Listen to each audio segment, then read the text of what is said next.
тибет. Әмма ләкин бүген сыныпта проблемаларга тукталып кеткем килә. Мен үзем практика окутучу буларак эш тәҗрибәмдә ошо билим билесеп түбәндәге проблемаларны әйтеп үтмәкчемен. Башка мектептерде башкорт телен әдәбиятын укытуысы куелган, ошо проблемалар хәл ителәме, гомумән ителеп бу проблемалар шул хакта уртага алып, миягына асыктырып сөйләшергә кирәк. Беренче, быел районда үткән укытучыларның алгыс кәңәшмәсендә Башкортстан Республика хөкүмәтенең премьер-министры Салават Сәгитов Ишимбайдан башкорт телен әдәбияты укытучыларын тәнкыйтьләде. Башкорт теле буенча бердәм төбәк имтиханының һөҗүмчеләр түбәнгә тәгәрәгән.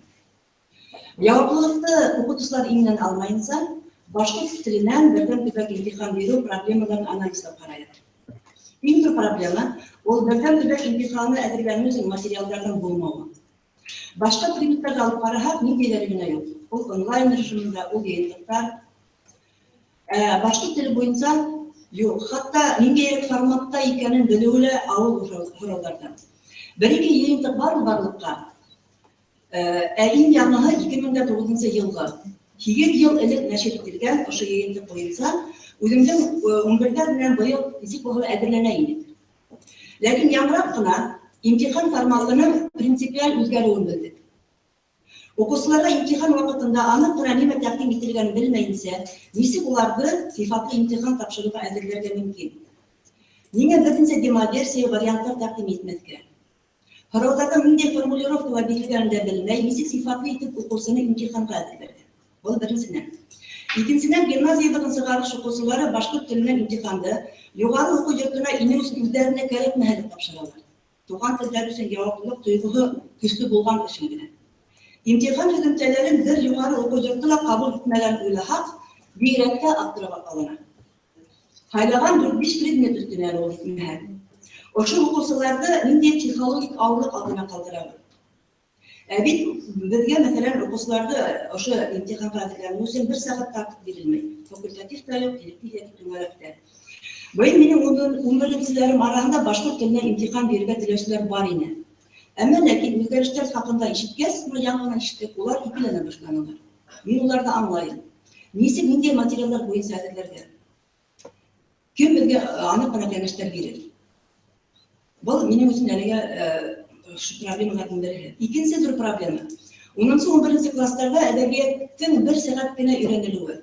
Программа 3 сәгатькә исәпләнеп төзелгән. Әдәби әсәрләргә көпле анализ бирү турында һүз дә юк. Yetməkən üzləşdirələr də bir yaxşı deyiləyik.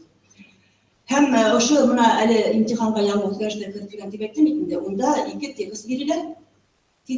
Һәм икенче текст, ул текстта укучылар үзләренең аргументларын ошо әдәби әсәр буенча дәлилләргә тиешләр. Дәлилләргә. 1 сәгатьлек әдәбият өйрәнеп, укучылар әлбәттә монда киң яйлып китеп әдәби әсәр буенча әдәби кыра алмаysызлар. Икенчедән, сер түгел, күп укучылар ошо бердәм дәүләт имтиханына куркып 9 класстан мәктәптән китәргә тырыша. Без ошо укучыларны башкорт әдәбиятына алып торып калырга тиешбез, шулаймы? 9 класста әдәбият программасы бик катмарлы. Монда без башкортча борынгы әдәбиятта утырабыз. Әгәр 10-11 класста сәгатьтәр һәм арттыру мөмкин булмаган эш икән, былтыр мин үзем министрга һорап бирдем, мөмкин түгел диде. Нигә бу класстагы программаны 9 класс программаны таратыбрак билмәскә? Борынгы булган әдәбиятка байкау яһау формасында үтеп кенә һәм милләтебезнең киләсәге булырга укучыларыбызның шәхес буларак үскән иң яуаплы осырында 14-15 яшьләрендә без уларны Хәдия Дәүләтшин, Зәйнәп Биишев, Муса Кәрим, Рәми Гариповтарның әдәбияты нигезендә уларда бер үстерелне, милли рухлы итеп. Туган телебезнең мөмкинлеген, байлыгын, мөтен кудратын аскан әсәрләрдә 1-2 сәгать эчендә, 1 сәгать эчендә йөрү бөтен мөмкин түгел, дөрес түгел. Нимәдер эшләргә кирәк. Өченче, хәвеф яткан өченче проблема ул бәлки иң мөһимеләр. Укучылар бигрәк тә башлангыч классларга килүче балалар арасында туган телдәрен белмәгән, үзара тик рус телендә аралашкандар һаны арта. Балалар милли мәктәптә утырабыз, әмма ләкин шул вакытта безнең класста башкортча бөтенләй белмәгән яки аңлаган кимәлдәгенә утырган балалар бар. Менә безнең быел гына 7 класска 5-нче класска барып, баштагы класстарда ла бүтүнлөй башкача аңламаган балдар келет. Бәлки, шуга күрә заманында рус мәдәниятендә бүген рус телен бүлеп укытабыз. 25-26 бала булса класста без класста 2 төркемгә бүләбез. Бұл заманында башкорт балалары рус телен яхшырак үзләштерү өчен, уларны өйләштерү өчен эшләнелгән иде. Бүген бәлки шул проблема хәл ителә кирәктер. Авыл мәктәпләрендә 25 бала барып җыелмай, уларны барып белмәйдер. Ә калган мәктәпләрендәге башкорт милли мәктәпләрдә улар русча белмәгән баланы табу мөмкин түгел. Киренчә бүген туган телен белмәгән балалар. Бәлки бүген ошо калала урнашкан милли мәктәпләрдә башкорт телен өйрәткәндә безгә классларда бүләргә кирәктер. Менә ошо мәсьәлә миңа калса, ошо мәсьәләне хәл итәргә кирәк. 4-нче проблемалардан бере дип әйтәмен. 9-нчы класс укучыларына былтырдан бирле изложениялар башкорт теленә, бу бик һәйбәт күренеш әлбәттә, без багышлап. Тик буна рус телендәге күп укучылар әзерләнерлек текстлар җыентыгы булһа иде дип уйлыйм. Бәлки балаларга җиңелрәк булыр иде. Чөнки без ана шул русча аралашкан балаларды изложенияларга өйрәтәбез бит инде. Рус телен дә уларның үзләренең җыентыклары бар. Балалар шуларны укып, иләргә өйрәнеп, ниндидер кыйммәткә булса ла язма эшкә әзерләнәләр. Безнең монда җыентык юк. Без әлеге баягы 5-9 класска исәпләнгән шул җыентык менән эшләйбез. Балалар алдан бер текстлар күрмәйләр дә, укымайлар да, нинди текст булуын фаразлай да алмайлар. Шуңа күрә, бәлки, әгәр дә изложение кертелгән икән милли мәктәптә, бәлки ошо битәле бер текстлар тупланмаһы булган, бәлки ошо хатта имтиханда буласак текстлар җыентыгы сыгарга кирәк. Артабан 5-нче проблемалар мөмкин. Быел Өфөлә үткәрелгән башкорт теле әдәбияты буенча олимпиада хакында да бер кәлимә әйтеп китәргә рөхсәт ителде. Буна беренче катнаштык, элегрәк олимпиадаларда викторина һорауҙары була торган. Минең карамакка бу бик ятишне. Чөнки аңлашыла, тулы җавап талап ителгән һорауга телефон аша ярдәм алып булмай, бала ала алмай. Алһалар, моны 1-2 һорауга ала инде. Һорауҙарга 20 була торган, 1 сәгать эчендә 20 һорауга бала җавап бирергә тиеш. Онда телефон эзләп, шалтыратып, анда смс килеп, утыру кайгы юк балалар, ул өлгөргә тиеш. Һәм быел ике эш төрендә дә тест сораулары булды. Үзем шәхсән олимпиада вакытында үзем күрдем. Укытучыларның телефон аша укучыларына телеп бөтә 10 һорауга тест җавапларын ибәргәнлегенә шаһит булдым. Әлбәттә, быел олимпиада бөтә Россия олимпиада положение ярыш оештырылды дип әйтелде ул. Бәлки бөтә нәмәләрне югарыга карап сөйләргә кирәкме иде? Текст анализлау һәйбәт эш түгел. Мин тест оештырганда әйтергә теләйм. Төртүп кенә яуап бирү практикаһынан хәзер Рәсәйдә дә башлаганнар. Әле тамам шул юнәлештә эшләйбез. Бұл проблемалар башкорт теле әдәбият укытучыларының предмет укытудагы проблемалары гына түгелдер. Бәлки башкорт теленең, әдәбиятының халкыбызга киләсәгенә бәйле проблемаларны түгеләйм. Шуңа күрә галимдарыбыздан, дәреслек авторларынан җавап та кәңәш ишеткә килә. Бұл укытучының сыгышы зарланга гына туры килмәде. Уңыштар менән генә мактанышы булдырһа, дөрес булмас. Заманнан гына тотып төшереп калдырулары ихтимал. Ошолай проблемаларды уртага һалып сөйләшкә, башкаларның фикерен ишеткә килә. Мәктәп укытучысының борсыган ошо һорауларга кем җавап бирер, кем ярдәм итә алыр?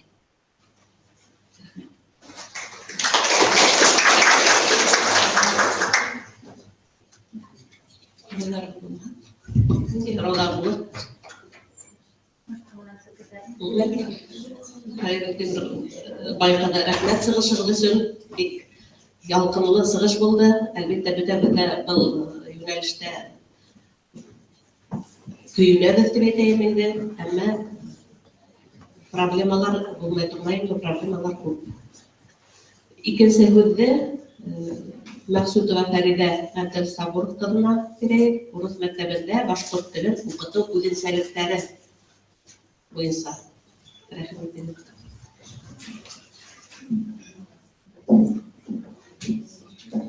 Hayırlı gün, kadirli uğurtuzlar.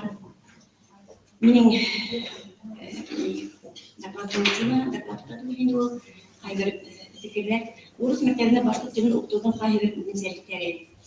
Men odak yıllar ikinci sınavda başlık gimnaziyasında başlık dili hem edebiyatı okuduğu olup işe gitken kişi olarak kısmına getireyim. Başlık dilinde heybetli birleşebilgen, okuyabilgen, başlık dilindeki eserlerin bütün matırlığın, başlık dillerinin bütün eskiliklerin yakşı anlayan başlık balaları bilen Urus mektebinde okuyan okuslar arasında şol tükümdür ayırmayada. Başlık dilindeki her bir hüzündegine hem yakşı anlausu balalarga şiirler yazlatığı, ulardan eskiliklerin, tercih sarılarını anlatığı, eserlerini analizlağı, okutusu gala, okuslar gala nindeyler lezzet, kanagatlık duyguları, estetik terbiye, ruhi terbiye bile. Başlık dilinde heybet kireşisi okuslardan, inşalardan, şiirlerden okup, bununda hoklanı, gururlanı, duygular uyana, feni diksini üstelik okusu gala, ilham bile, kanat buya, yana işlerge dertlendire.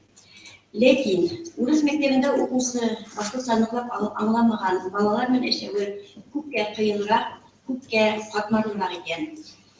Başkurt Tatar milletinden bulgan, lekin başkurtsa anlamagan ata eseler, yeki ili yakatan kadını uğrut bulgan ata eseler, üzeri başkurt üzerine anlamahalarda, aralaşa almahalarda, balılarına başkurt dilin üretirge dileyip. Tuğan başkurt dili hem edebi oku derslerinde balalarını okutuğa iti ehemmiyet bile. Üzeri başkurt dilin anladığı mehrum bulgaz. Mektepte balalarına başkurt dilin üretirge dileyorlar. Lekin gayreler urut dilinde aralaşkaz, okuslar kit aralığına köpçülük üzerden tercümehen belip bitmeyi. Lekin yaylap hüleşirge, hülemler tüdürge, eterli hülerge üyene ala. Şunun için bunday okuslarga başkurt dilini üretkende, edebi eterleri okutkanda türlü okuslarda kındırılır eş alımları kullanırga gerek.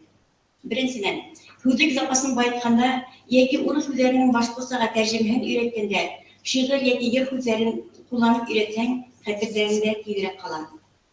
Mesela, başkurt dilinde hüleşem, başkurt dilinde, minin yaşam tamirlarım başkurt dilinde. Dışta kar yawa, nindey saf hava, eyde sığayık, sana şuvayık. Gege yar kile, koyaş olmayıp bile, yağın kumilli bege. Buna uşundayrak şiir yolları nişiktir balalarının kaderlerinde direk durup kalar. İkincisinden, Urus mektebinde okusu balalarda okuduğunda biriktik maksadı başkurtsa dürüst hüleşirge, ukurga yadırga üretü, şu vakitte ürenilgen üzerinde dürüst kullanırga üretkende, diyaloglar tüzütü, programlarga cevap berige üretü, hülemler tüzütü köp işler, yanı üzerinden okuslarının hadirinde tüyderek kalırına buluşluk eder.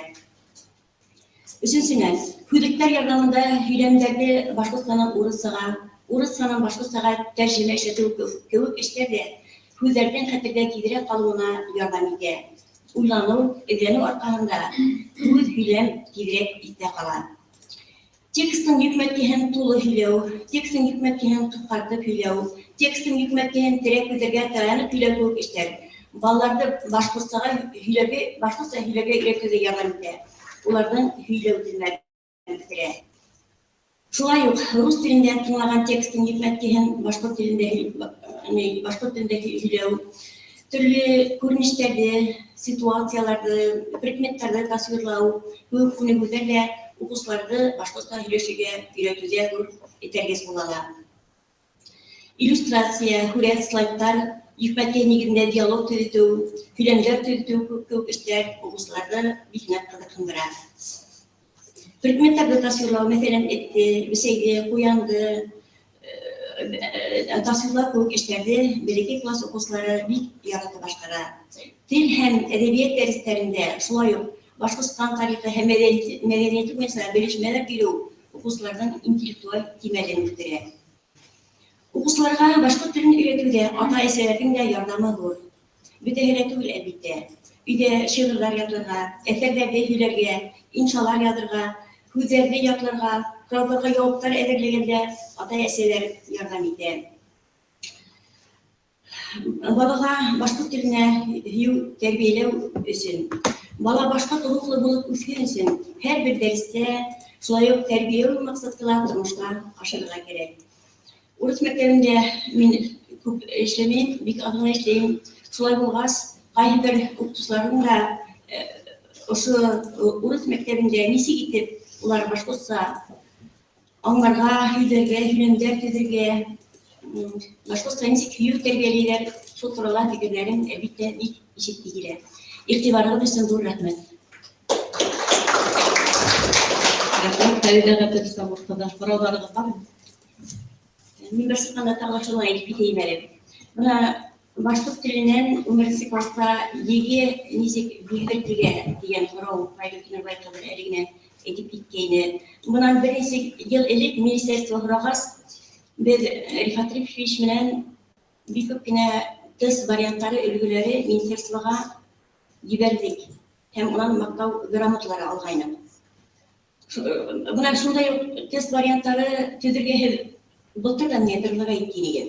Төзеп сборник чыгарырга.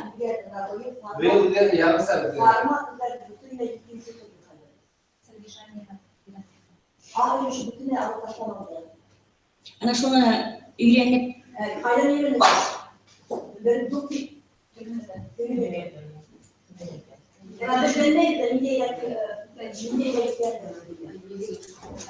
Deginin altın silgisi bol şartlaştırırlar. Şumarlarda bağlarını sevdi. İkincisi de bir gereklidir. İlatet münâne bilekten kıstan işler öğrendir. Halinin de bunlar iki türlü bileklerler. Yara nişik bulhala var iletre gereğinde. Eğer de min ala nişik gidip Nine talapları var iken, urut diline okşatıp işlergende indirip talaplarını öğrenip neyse onları. Talapları bulmaz kaydan biləgət olun, indi ikisi türlü özlərdir. Parmak özlerine aslında biləgət talapları. Çünkü özler bulan vakitte, Zevki Moğolları idare edildi. Bunların bulansak bir şey başladığında dimar versin. Bulanı yarışma şirkete dimar versin, alıp kayıttı. Fiyonayla ayınlarda özgürlükler indire başlandı. Fiyonayla ayınlarda. Əvvəl bəlkə gilə yıl bularlar. Yok hayır olamaz. Yani Birova olmaktan Respublikanski paylaşımlara oturlar ya. Onun sıkasa bir alıp ilgili. Bunlarga o yegada edip yendisi makulalı. O bunlar ya paylaşımlar. Ana şunun dimalisiyalar var büro saytında.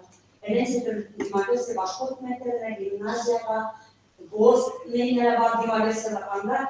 Sınavda işler biz dedi. İnşallah sıvarlandı. Dimalisiyalar var. Şunu ben senden. Dimalisiyalar var. Büro saytında var. Belki şunu ben senden gerek. Bana yok.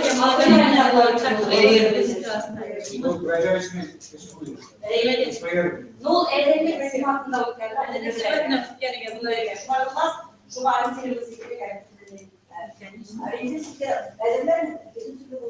Yok, bayağı bir hani onların türlerinde bu скорее всего что русский язык аналогия какая-то аналогичная. Можно? Можно материал.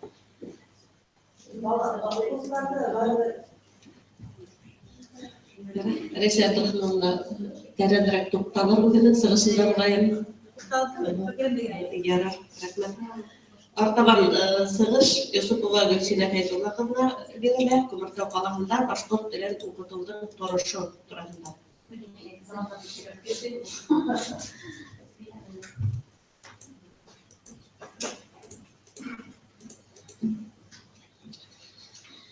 Hörmətli kollegalar, bana әлегенә әйтеп киткән Файгуль Тимербаеваның сыгышы буенча мин тулгынса килешәм. Мин Күмертау каласында шулай ук башкорт тел укытучысына түгел методист булып эшләй башладым быелгы уку елында.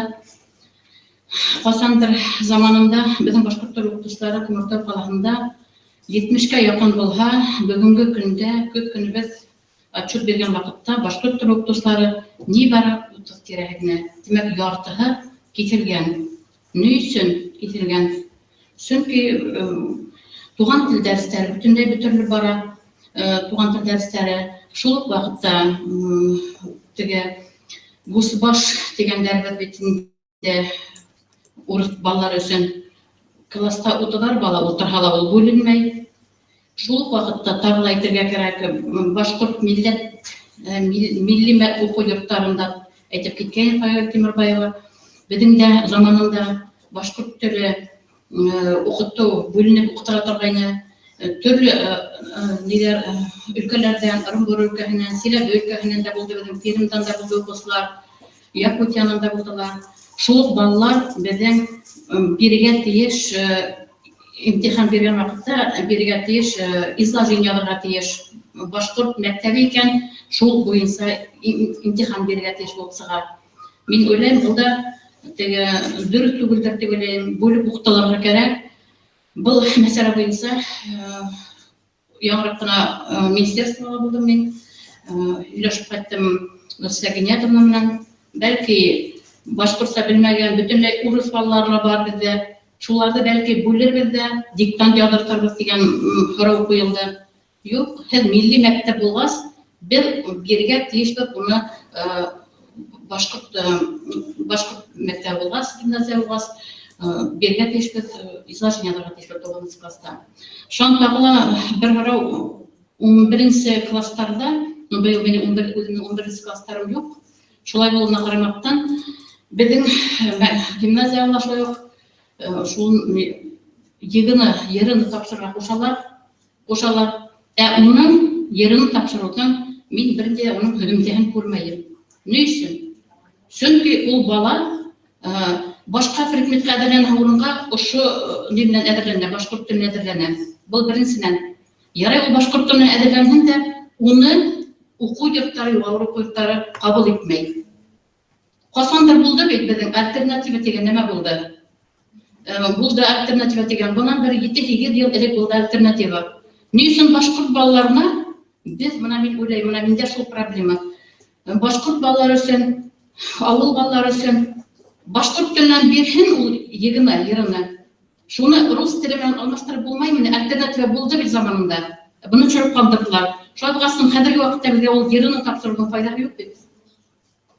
Һез ничек уйлыйсыздар, коллегалар? Мен шул ягынтага киләм. Дәвамы юк, тукталып кала. Шулай ук мына мин ел сыгардым 11 класстарда сыгардым ел сайын. Әлеге көндә мына минем үз укусым кабери Өфө каласында әлеге көндә бере 96 балга имтихан тапшырып берде. Шул ул йырын тапшырып дигәс, мин уга әйттем. Син йырын белән башыңда гәндер йөрмә дидем. Син әдән тестка дидем. Тестты дигәндә барды, була берде 96 балма инеп китте бала. Бере инде педагогия институтына инде, бере инде стартамакка хәдә укып бери. Ләйбет хатымны. Үткән уку елында да минең ике укусым керде. Шул вакытта биргән йыры барыбер стартамакта Корамандар үзләренең имтиханнарын үткәрделәр. Муракта үттеләр, стартамакка барып үттеләр. Шулай булган безгә йырын тапшырырга кирәге бармы икән? Дигән сорау куям мин. Сез ничек уйлыйсыздар? Рух өчен генә тапшырырга кирәк. Сынтырапта уның дәвамы булмагас, хәзерге вакытта имтиханнарны бирү бик авыр. Ни өчендер безнең мәсәлән инглиз теле, безнең башкорт теле әйтеп инде сынтырапта теге әдәбиятты укыту мәсьәләләре сәгатьтә һәм күрә иде. Файга Тимербаевна әйтеп китте. Хәзерге вакытта профильне итеп безнең сәгатьтә бөтенләй бетерделәр. Бүлеп укыту дигән мәгънә ташланды. Нишләп ул ни өчен ул бөтен финанс мәсьәләләре безнең башкорт теле белән генә бәйләнергә тиеш дигән сорауны куярга идем мин. Менә газетта безнең яңгырак кына интервью алдылар бездән. Юшатыр газетында рапорт чыкты. Район методист Ләйсән Хасановна үзенекен ярган мен ул газетта алып килгән менә. Шул вакытта миннән дә сорау алдылар. Сорау тигәстә интервью алдылар инде. Нисә укусы укый һәм нисек тора хәзерге көндә башкорт теле туган тел укыту ни хәлдә, туган тел укыту ни хәлдә дип атала ул. Закон үтәрсен сыгарыла дип язылган. Шул законда безнең администрация уны үтәп иткермәй. Иткермәгән түгел үтәмәй. Нимәгә Нимәгә алтыналар? Аны хәзер мин шул моментта гына укып китәм дигән. Бүлеп укыту, укытмауды һәр уку йорты хакимияте үзе хәл итә. Был финанска бәйле. Нишләп ул башкорт теле генә финанска бәйле булырга тиеш? Без Башкортстанда яшәп. Нишләп башка предметтар финанска бәйле түгел ул? Элек акча яхшы сакта әлбәттә бүлеп укытылды. Һуңгы елларда бүлүгесә ян башына финанска башланды. Балалар ханы кәмәгән һайын акчалы әл бүленә. Без үзебезнең укытучыларга эш хакы вакытында тулыгынча түләп бару ниятенә ошондай карар кабул итәргә тиеш булдык. Шуңа карамастан укучылар башкорт телен яхшы белә. Был уларның күбеһенең елда үттерәкләрме башкорт теле буенча имтихан хайлавында асып күренә. Фәни Фәргат Улыбаханов 3нче бөлеге директоры. Ул безнең директорның интервью була. Шул ук вакытта 5нче мәктәптән интервьюны укыйм хәзер менә. Ольга Анатольевна Успеша 5нче мәктәп директоры. Бүлеп яки бүлмә укыту финанс хәлгә карап үзебез хәл итәбез. Кызганычка акча якын кысканны кыса баралар. Шуңа күрә бик теләһә бүлеп укыту методикасын куллана алмыйбыз. Әле мәктәптә туган телдәрне өйрәнүне хаклап киләбез. Кайсы мәктәпләрдә ул да юк. Киләһе ел 5 көнлек укытуга күчсәк, укытучыларга сәгатьтәр һаны тагыла кәмейсә. Димәк, укытучылар тагыла кыскарса башкорт теле укытучылар дигән тагымсага кирергә була. Шуңа да икенче елга башкорт телен дәүләт теле буларак өйрәнүне 2 төркемгә бүлеп башкаруды яйга халарбыз дип уйлайбыз. Шулай итмәһә, укытучыларга сәгатьтәр итмәйсә, әле көндәрдә 4 башкорт теле укытучысы белем бирә дигән. Шунан сырап тагын тайгап әйтергә теләгән мин дә Бана был проблеманы мин Өфөгә барган вакытта, Иро Ирбала Фәнзи бүләк эшмәһелешкәйнем. Шул проблемаларны күтәреп сыгырга кирәк, бүлмәгә карарга кирәк, тел максатын күтәрергә кирәк дигән. Өстән безгә указ бирәләр дине. Өстән указ биргәс, без нимә эшләргә тиеш башкорт теле укытучылары белән нимә эшләргә туры кала? Нинди указ бирәләр? Белмәй, нашай тине безгә өстән кушалар дине. Өстән кушалар димәк. Учебный план пояснительная записка плана. Поднимите руки, кто читал пояснительную записку учебного плана? Поднимите, пожалуйста. Кто? Поднимите руки, кто прочитал? Ну, ведь шунда язылган, акка кара менен язылган. Класс делится на 2 подгруппы при изучении иностранного языка, при изучении таких языков, при изучении башкирского языка государственного типа акка кара менен язылган. Нинде эшкә күрсәтмә булды. Bir bölmeyler, aksa yok dedi. Bütün her başlık dili neyine çıkarıp kalır. Eğer de bölmeler iken aksa yok. Потому что это не акса yok bölmeler iken вы берете эту пояснительную записку и идете к директору, скажете, вот вы нарушаете предписание Министерства образования. Нет, никакой там рекомендации нету. Нет там рекомендаций. Там написано, рекомендации тебе алынмаганында. Специально индирдим на Венера Фаридовна Удынның тырышлыгы я мин свидетель булдым. Неужели вы можете мына быйылгы күрмәдем? Рифат Рифович, быйылгы кайсы записканы бармы шул жердә? Карамадыгызбы, кем карады? Бар.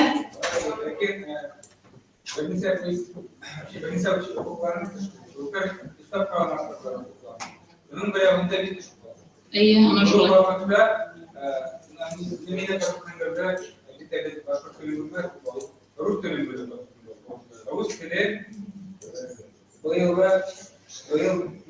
Быйыл окуюнда башында бухгалтер булган планда рус телен бүлүп düşүп калды. Бир казанга барды. Ләкин казанга кирмәгән, чөнки бездән югы дигән шул эш барышында бухгалтерларның әҗәп бул әйберне белмәгән аныкланды һәм алар үткәреп җибәрделәр. Ләкин мин әле уйлап сентябрьдә уйлайым был хата. Әле мен уйлайм был специально эшләнгән эш дип уйлап торам. Бәлки прямо төшүп калдырам да, шуннан кайтарулар кылып. Ладно, мин Күннең импагында Belgesine hukuklarının kararı gerektir diye hem майда düşüyor eşitliği bu. Подтверждение düşer ilde hukuklarına elbette usulüyle etkisiyorlar. Aslında şu momentte belki avımırda подтверждение alarak ya da nasıl ilgili Hukuk planın ganda erge bir kadın barıp buna bir gele gerekmeyi. Открывайте сайт Министерства образования. Там общее образование раздел, и шунда обязательно укуп пландары коюлган. Шунан карайгында укыйгыда хотя бы бүтө укуп планын укумагыз, шул класстын бөлүнгөн жерингире укыйгыз. Андан министрлик приказы бар. Шул приказын сыгарып алагыз, шул жерди сыгарып алагыз да барагыз. Вот Вы нарушаете предписание Министерства образования, и все. Аллах хукуксаклар. Siz özünüzün hukuklarını тоже biliriz. Да, 25 бала yazılған. 25 бала. Ağıl yerinde 20 bala, ağıl yerinde 20 bala, kala yerinde 25 bala. 20 balanın da edrak bulha buludun minni kurmayın. Ben şey bana bulurga tırıştırmak gerek. Saatler anlattırıyorsun yine. Buna benim kutur bala ben işlerinde anlayayım. Если там в классе 30-35 человек, это да, их невозможно научить языку. Если там меньше 20, что, какая проблема тут может быть? Обучаешь как нормальные дни. Мы расставили сами, чтобы поняли наши гости, поэтому я и некоторые слова говорю по-русски. Ты говоришь, Абдрахман, на башку сам танкен билет.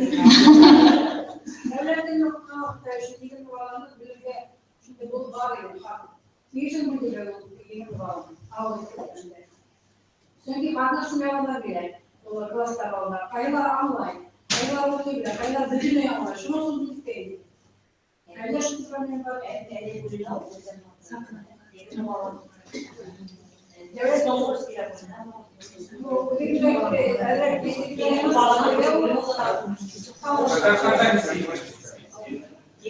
Казахстан ise. Alamet.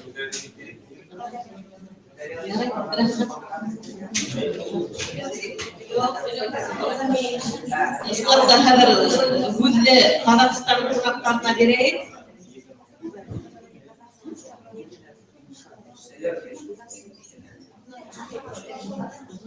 Güzel Alamet Aribayev, Aktober Regional Devlet Üniversitesi magistrantı. Rahim ediyorum. Alamet öyle bunda sıktansı men bir yerine nime ihtimal edip gittim. Bana benden devlet imtihanlarına gerek ve yok mu buzğa ingende, yuvarı okuyuklarına ingende o hesaplanmaydı. Isnat'ta birge ötken yılları birden tübek imtihanları bilen ulardan ölüp hemen abituriyetler keldiler. Ama ulardan balları tüben bulun sebeple biz ularda alanmadık. Çünkü bizden şulayıp talep ederler en keminde 65-70 bal bulurga teyiş. Eğer ondan tüben iken onu ötelmeyin. Şuğa göre biz ularga alternativa edip özümüzün imtihanda təqdim ettik. Ular abituriyentler okurga yine algınsın. Yine haramlar. Şöyle tamamlar. Benim tübek imtihanının bağlamının bizde ötken testin bağlı tigir bulan. Buna elinde indi bağlılar, testten girmiş bağlılar. Birge kuşuluk sarışı var. Yok, bizler de Yok, bilemem. Ben kildim, yeremeden o kildi testinden. Benim 50 bal, bunun 70 balı, bir türlü bir parayı, bir türlü okuş var. bir türlü. 70 balı. Emin ilgili kurbekem, kuşu test bir anlayış. Kurbekem neyse bu da almaya, çünkü bir de Bazı var. öyle bunu da çok da değildi. Bunu aşağıdan hani böyle merkez yaptı, ondan asıklanlar, böyle aşağıdan bir de imtihanı. Şundan sonra da sıkıntı kalmayla birlikte bir anlayla da paylaşılması gibi. Eğer de böyle imtihandan çıkan böyle şimdi de da ekmeği yaşayıp fabrikada da var orada o bazı alanlar. Başbakan barınak gösterip imtihan üyelik değiştirildi. Evet, test üyelik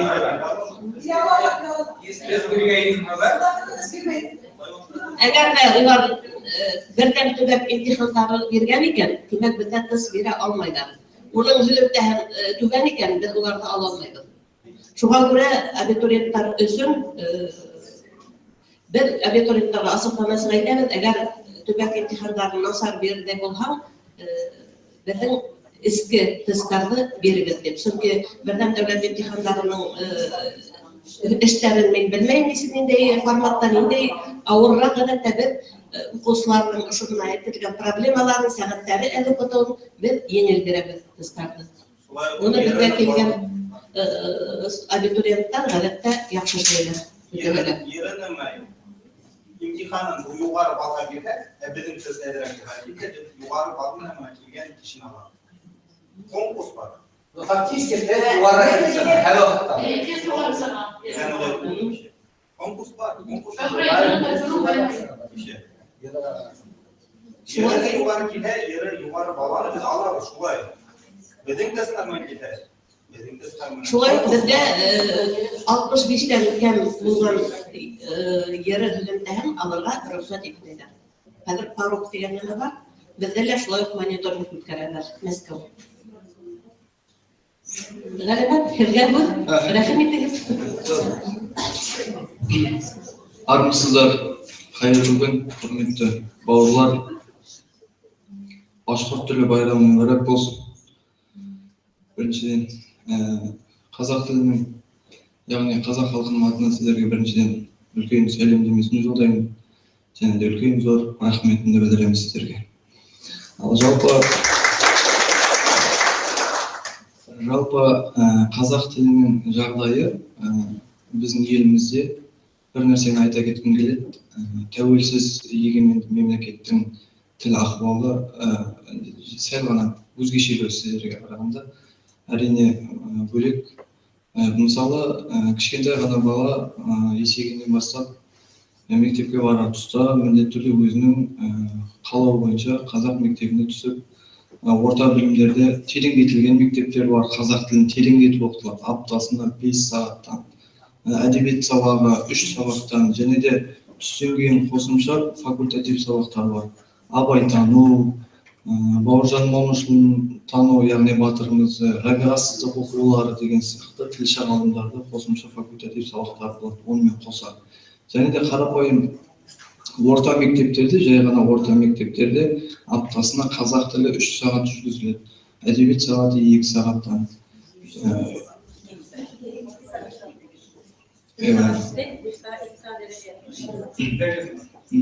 Және де айта кететінім, Назарбаев интеллектуалдық мектептері бар.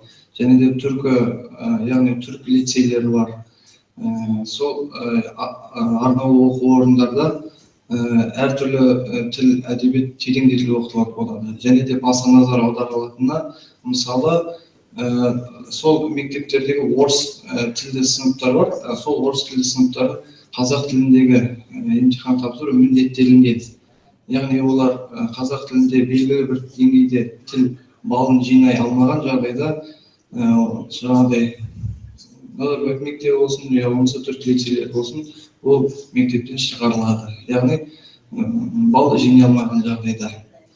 Және де тағы да орта мектепті бітірген оқушылар, олар жоғарғы оқу орнына түсу үшін емтихан тапсырған кезде қазақ тілі міндеттелінген. Әлбетте қай ұлт болмасын, яғни ол қазақ тілін тапсыра алмаған жағдайда, оған әрине әлбетте жоғарғы оқу орнына түсу қиындайды.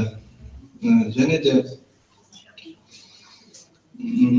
бізде қазіргі кезде ауылдық жерлерде қазақ тілі мүлде ондай проблема бар деп айта алмаймын. Қалалық жерлерде әлбетте әлеуметтік желінің, интернеттің факторларына әсер ету, сыртқы факторлардың әсер етуімен орыс тілінің ықпалы бар. Оны мойындаймыз. Қалалық жерлерде осы араларымызда жас балалар бір-бірімен қарым-қатынаста орыс тілді әлі де бар бізде. Оның бар екенін айта кеткіміз келеді. Бірақ та жаңағыдай орта мектептерде, жоғары оқу орындарында, балабақшаларда мемлекеттік тілге заң жүйесінде жаңағыдай тәртіптер енгізгендіктен ол бір жүйеге келе жатыр және де қалыптасқан деп толық негізбен айта аламын сіздерге. Сауалдарыңыз болса, жалпы сіздерге айта кеткім келетіні осындай.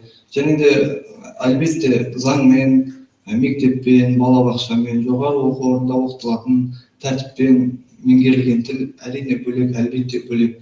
Бірақ әрқайсымыз осы жерде отырған анамыз, әкеміз, отбасыда бала тәрбиелейміз.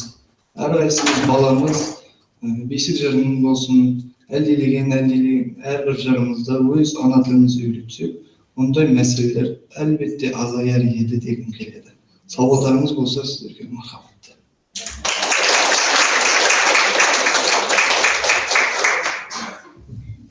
Рахмет, сәлемет. Нендей сұраулар болады? Бүтін әлі аңлашылды да, демек, 5 сағат қазақ тілі Ittashim tuğanlara arasındayken ama vagan Қазақстанда бары тек қазақ тип ниеттен болған кішілерді жоғарырақ орындарға төрелікке білдірмейді. Онда бары тек қазақ халқының алғаны дейді. Өрлейді кесілерге.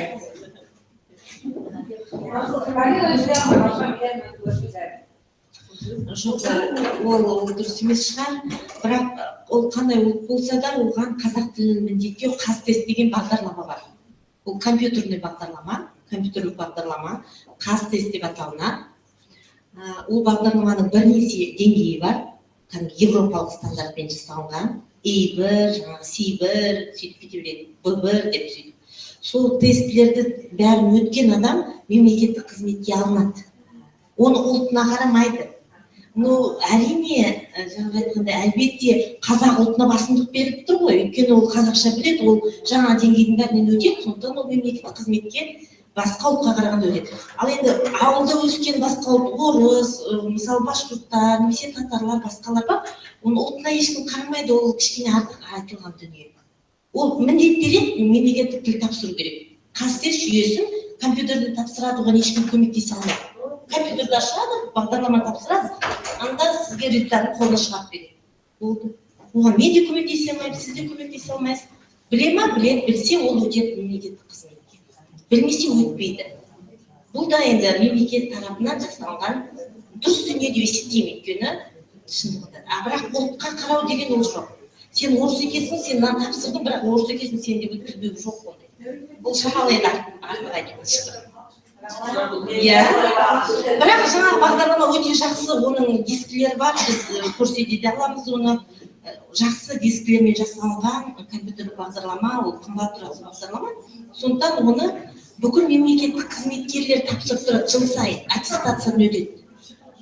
Бүкіл мемлекеттік қызмет, мектеп, ол ұлттық банктер мысалы үшін, немесе әкімшілік, акимат дейміз ғой, солар қызметке ену үшін және сол қызметіне қалу үшін жыл сайын сол тесттен өтіп тұрады.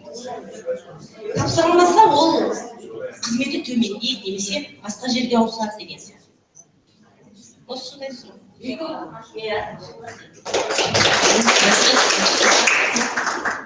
Yok mu başka program? Bu Mahatma Yusupova, Eyüpov Arif Kuluna başkortları uzları dairəsində görülən problemalar.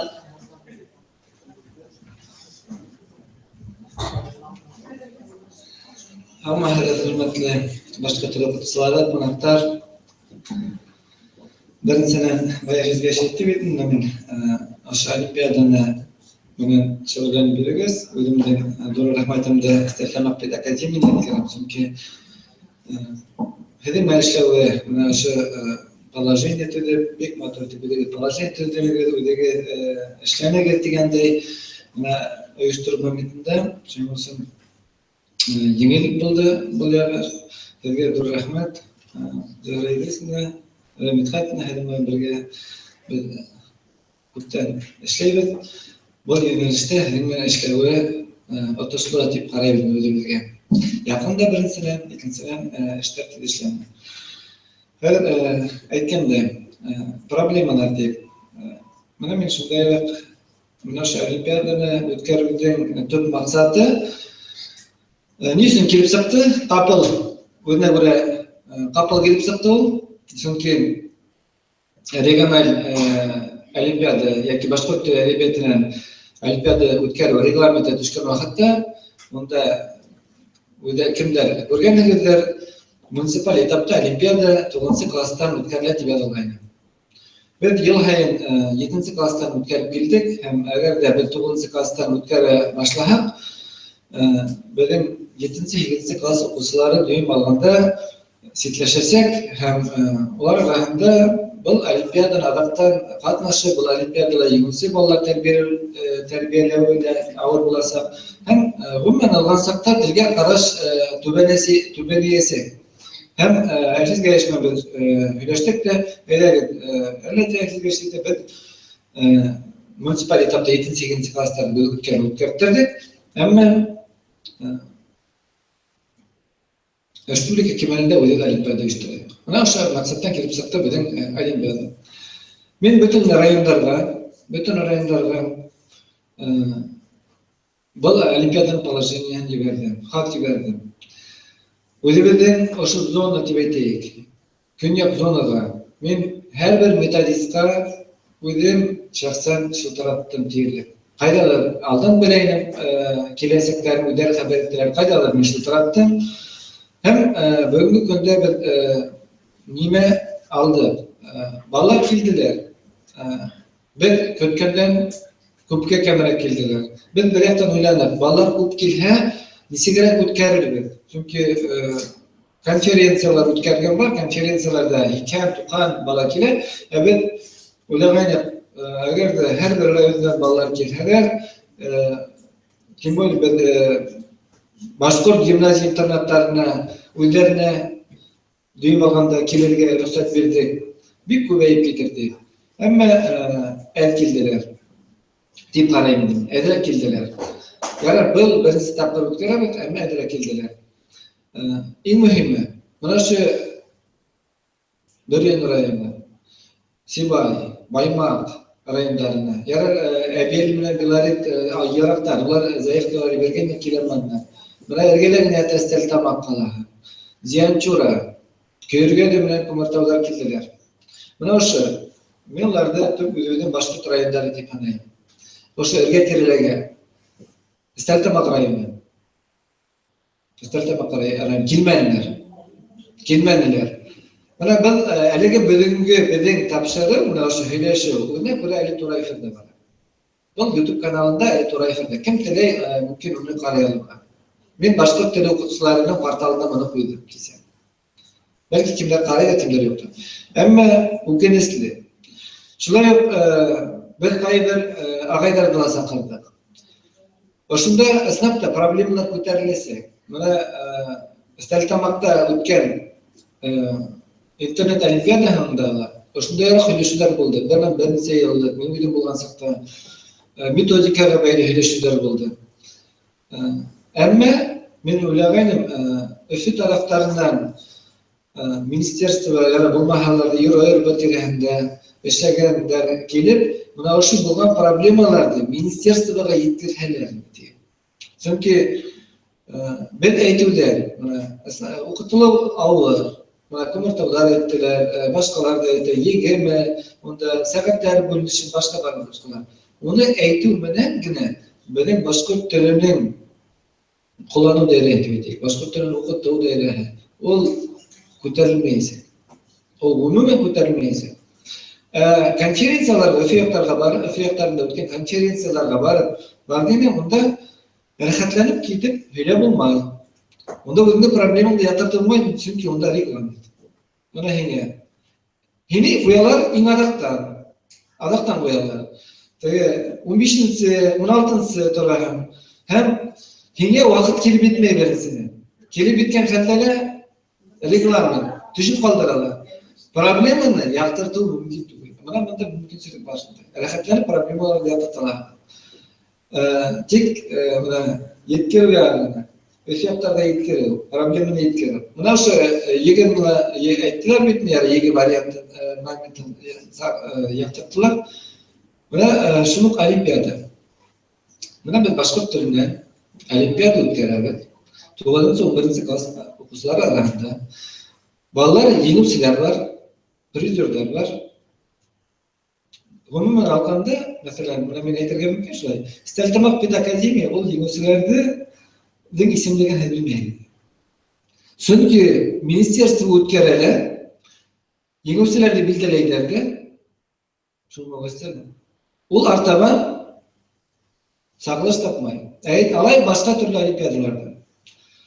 Bala 9. klasta, yoki 8. klasta hatta, eğer 8. klasta öteyken, respublika kemerinde, respublikanskiy olimpiadalar prizli o'rin olayotgan, ol o'sha predmet bo'yicha yegi topshirib, yegi 75 balldan yuqori ekan, ol avtomatik ravishda yuqori o'quv yurtida o'qigan. Bizim bala 9. klasta birinchi o'rin oldi ekan, hamma 4 yilga haqlanadi. Zakon bo'yicha shulay. Agar da ben 9. klassda Региональный олимпиада, бүтән башкорт телинен югары олимпиада, эң югары олимпиада, республиканский. Эгер да шунда тугыз класста призлы орын алды экен, хәтеп еңепсе булды экен, демек ул бала автоматик рәвештә ниндейдер башкорт теле әдәбияты буенча ниндейдер уку йортының студенты булып саналырга тиеш. Ошо.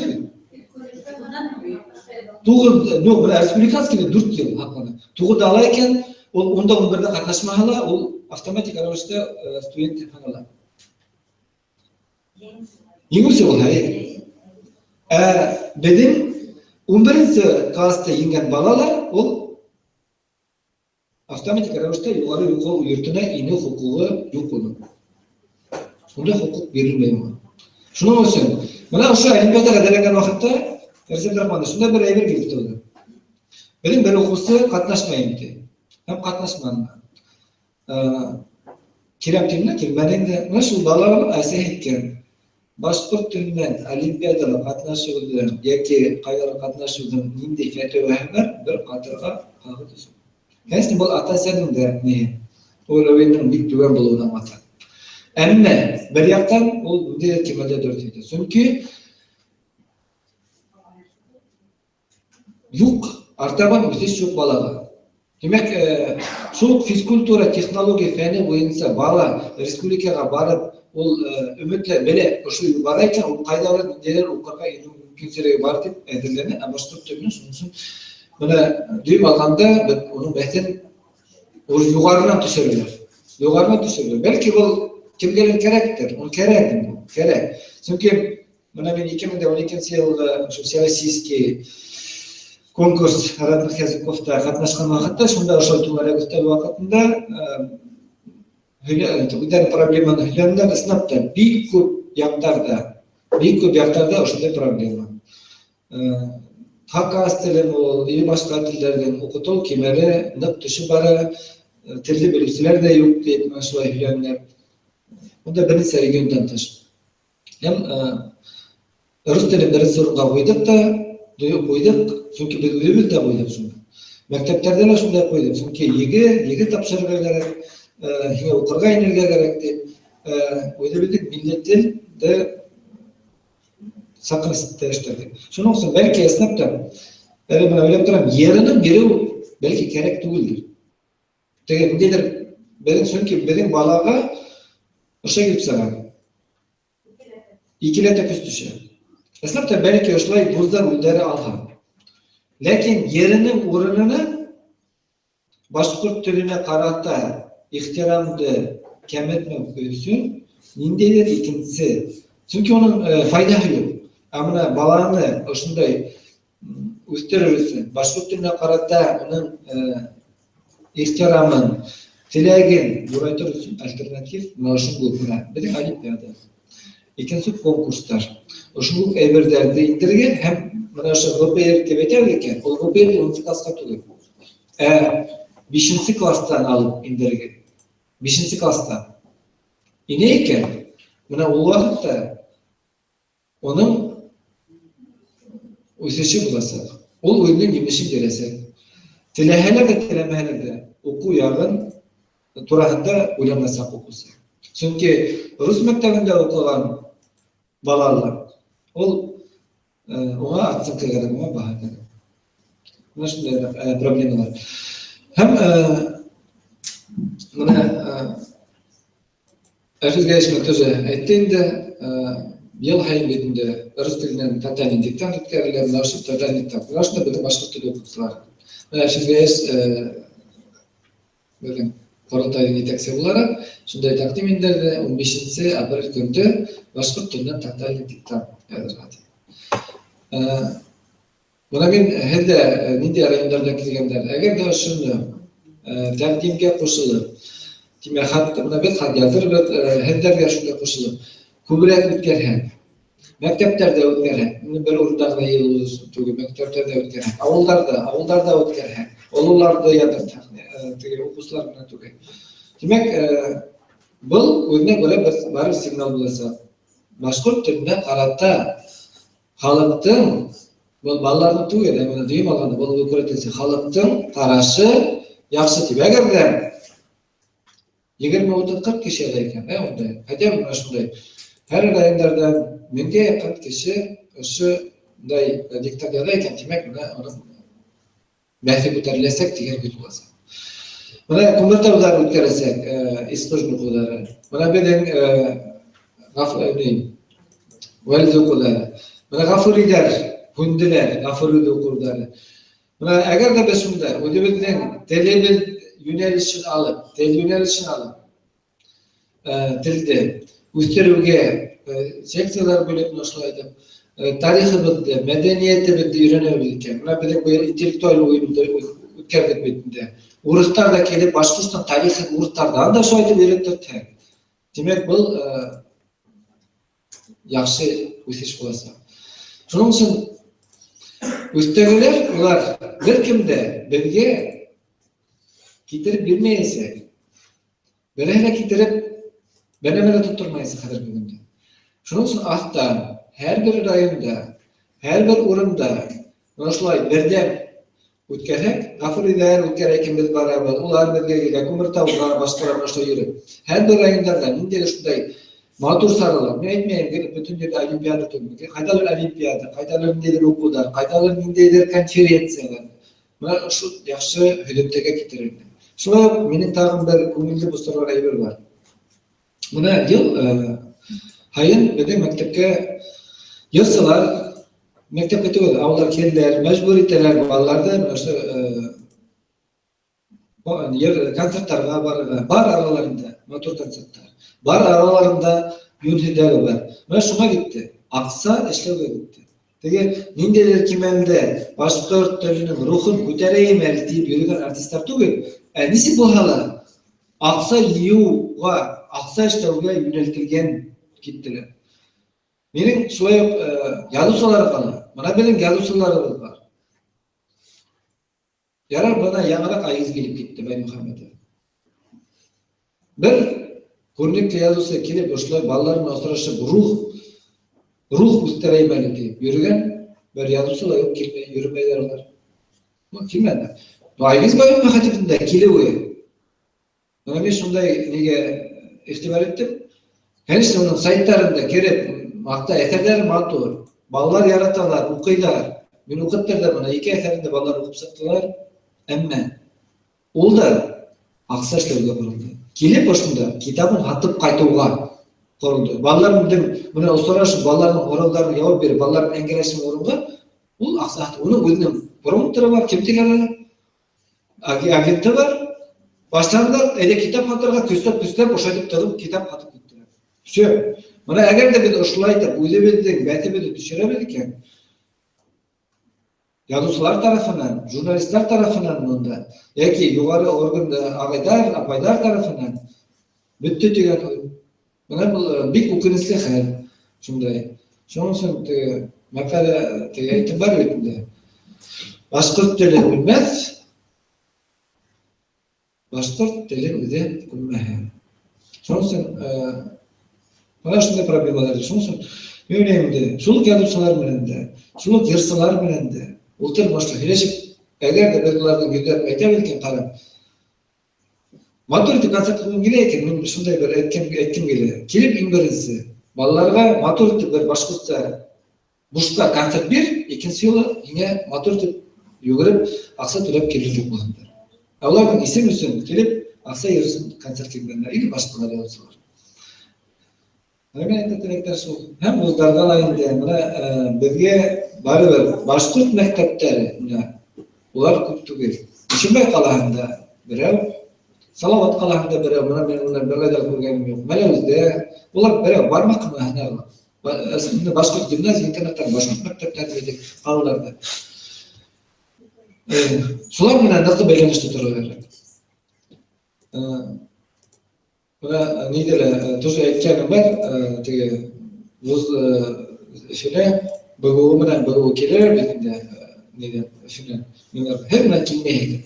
Preferentatsiya praktik o'tkazmaydi. Bolalarda qiziqtirmaydi. Chunki shu bola ul islomda qayda borga degan filologiya borida ul nisikdir түбән һитеп карый. Исенә әйтәм, түбән һитеп карый. Филфакка башкорт ялауына бару, оның соң ул түбәнсезлек итеп карый балалар. Шуның соң ул технический вузга ниндәй факультеттар дип әйтәйек, үтмәгән факультеттар. Көстәп балаларны кысак киеп тутырып, яртылаш тутырган факультетка барып кереп, мен шундай вуздың тех факультетында укыйм дип, авыл насып һөйләргә, оның өчен яхшы, бұл факультеттарга ничектер баруды, улар ничектер түбәнсезлек карый. Менә ошо уларның карашын үзгәртергә кирәк. Осрашырга кирәк. Күбрәк студентлардан килүе. Ул балаларга файда китерә. Мен бүгенге шулай дип әйткән. Ну, кескә каршы бар. Ул хәзер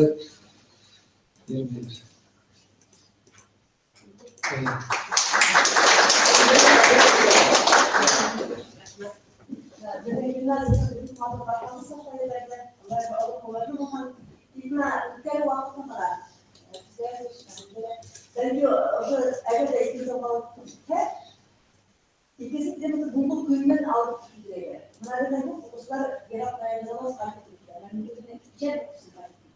Başka bir eserin kanunları. İnsan aile bölümlerden çıkıyor. Buralarda da yaklaşık. Böyle şu belki satın almıştık. Oğuzlar arada mevkiler değil mi? Başkort sertifikat afiyatları başka belediye başkanı başka sertifikat afiyatları bunlara götürmeye katlaşmalar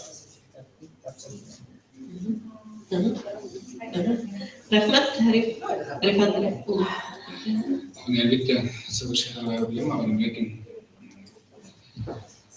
uylab o'tiraman. Bu fikrda aytalik kerakdir deb degan tag'inda bir topor. Tag'inda keldim. Risat Rahmanova bir ikki yillik aytgan edim ideyani.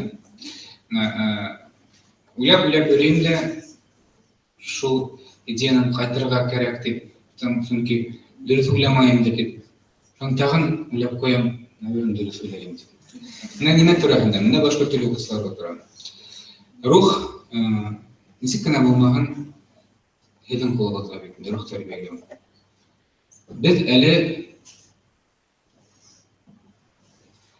Biz әле заманага ярашлы үзебезнең үсешебезне корректировка индермәдек. Biz 90-нчы елның санагында китеп барабыз. Менә әле Фәйзул Турган әйткән, 11-нче класстагы программа материалын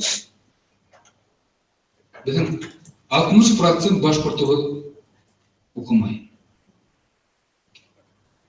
9'dan 40%'dan gimnaziya bo'lsa-da 40%'dan kemrek bolalar bo'ldi. Qolganlar училищеларга, техникумга ketdi. Ular o'sha asarlardan o'qiymi? Yo'q. Demak, ул bolalar 60% o'zining bolalarni kim etib tarbiyalay, agarda uning birdagi ruhni biz hammaganbız ekan. Бәле шунда түгел микән? Ябай гына программаны алып караганда, ул бит система. Һәм бuna 10 елга без моны мен теге вакытта әйткән, 10 елга моны әйтеп. Наверное, ошо программаның 9-нчы класста бәлки дүйім рух тәрбияләү өчен бик кирәк тә булмаган борынгы дөнья әдәбиятын өйрәнү урынлы микән? Шуннан сыгып мен тагын да bir тапкыр баягы фикремне кайтам. Дөрес уйлайм дигән дип утырам. Менә 90-нчы елларда лозунг калдык битендә. Башкорт техник вузга барырга тиеш. Чөнки безнең завод директорлары юк, алар халкыбызны күтәрергә акча бирмәй. Һәм шул идеяны һаман да китеп бара. Иң асыл улдарыбызды, кыздарыбыздан кем эшләйбез? Инженер эшләйбез. Ул инженер нимә эшләй? Укып сыгала заводка керә. Звонок менән 2-дә керә, звонок менән 5-дә сыга битендә. Һәм шул завод исендә берәй кладовщица Марияна электро битендә. Кемде таба ул? Ничек итеп ул безнең халыкка булга хезмәт итә? Урыслар таба башлай. Бер ничек хезмәт итмәй. Менә шул ложное представление безнең һаман калып килә. Бүгенге көндә бөтә заводтар, фабрикалар, пароходтар, газеттар барыгы бүленеп беткән. Ул башкорт лучший исполнительный директор бул. главный навигатор. Исполнительный директор, и главный инженер бір қасында ақсап білмей. Бір қасында бұл іші бізге материалдардан пайда кетірмейсі. Халықты халық етуші, ядусы, шағир, журналист, юрист, тарихшы, филолог. Ең асыл ұлдарыбызды, қыздарыбызды темір тұмыр арасына еберебізді кім менен біз ішлейді. Шуға мен үйреймді бізге оқыту концепциясын алмаштырға. Программисттар бүгін. Әр тілі қағиданан исключение бар дейді. Ләкин мен хатта біздің оқытушылар арасында мына ярылып ятқан гуманитарийді неме керек ол деңе бар инженер бар бұл тәрбиесі оқытушылардың болғандығы енімді күйдірі. Ярылып ятқан гуманитарийларды хақлап қалар екен. Олардан халқыбызды хақларлық гуманитарийлер іштер екен. Чүнки олар ғана политик саясымен болады. Олар ғана мына ұшы керек-керекмеген закондарды дан хақлай алсақ бізге. Мына ұшы ютықтан ихтибар етерге мен солай көздем. Мұражаға тұтам. Шолыны мен өтірді.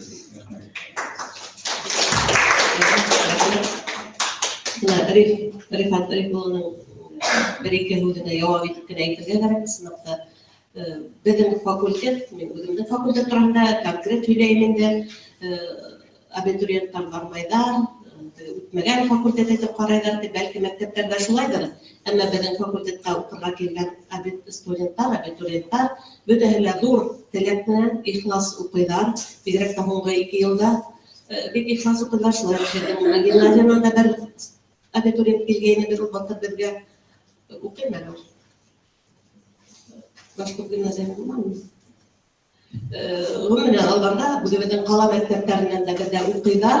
Һәм уңышлы укыйдар дигән һәм беренче икенче курсларда улар беренче икенче курслардан улар ныклы асылып китәләр һәм укып беткәч яхшы итеп, яхшы урыннарда үзләрен күрһәтеп укып эшләп йөриләр. Тагын да шуны әйтергә кирәк. Улар уна башкорт балалары үзләренең көчләрен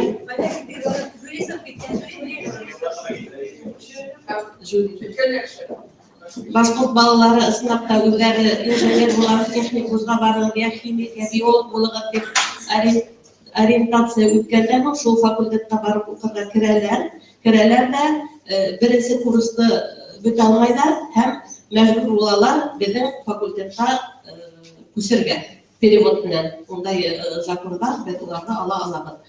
Һәм күп очракта шулай була. Елына бер 6-7 студент башка факультеттан, физмат булганмы, химия, биология факультет, естественных наук дигән әмәләр бар. Улар ул факультетлардан безгә күчәләр һәм бездә уңышлы укып китәләр.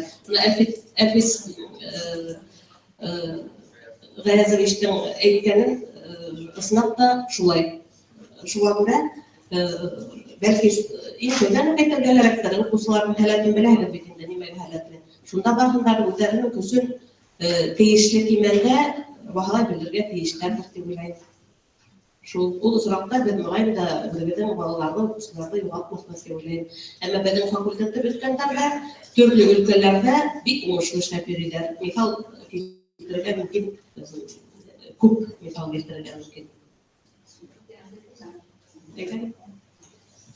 Одна механика латинтан, бuna men aytib ketayoq qoling. Buni qadriylik aytib, ben yerden işlerimizi uygulama veriyoruz. Bundan bir yıldadır aslında sınıfta kalanında verilmesi benim yaklaşık dediğimde o psikolojiden kurtan yıllık ödülleri var. Şu arkamda bir görüp birincisi sınıfta birincisi geldi. Psikolojik kıymetinde yıl ayı desem psikolojik okullara basak yıl ayı. Biraz kusede onlarına okuyan bundan diğer ayaklara ilerledi, ufalara ilerledi. 18 yaşlarında 18 yaşlar en neticesinde ilerleyen şanlar. Sonra bu dertte ikincisi ötep kariyerden, ikincisi заочный турып үтә. 19 апрельдә бұл үтеп, оның кесен үткәрәбе бетінде. Шунда конференция үтә, шунда өтәсәк юбилей кесен үткәрә. Сәбәтман bir anda öldürülüyor var. Ekserler anlatırlarga, sağlıklı sağlamak ülkeler, akıllı institutuna tekersekler, pratik bir işler, hürmetli kollegalarımızga aytgan şunlar, şu konferensiya qatnaşuğumuz so'roqlar ekan. Biz bu yerda aşağıda gimnaziyalar, liseler bölümüne yürüyüşler, ular bu yerda telebet ruhut mücadelesi yapıyoruz. Şöyle yürüyüşüne göre, benim şöyle tercihim var. Kurultay bilan ishlayapti bu yerda. Kurultay yanında assotsiatsiya bashkirskiy shkola ishlayapti. Reyestr indirib, mana o'sha assotsiatsiyaga kirgan mamlakatga qarshi hujum qilganda biz baribir tarqatib so'raymiz. Faqat davlatga xafa qilamiz.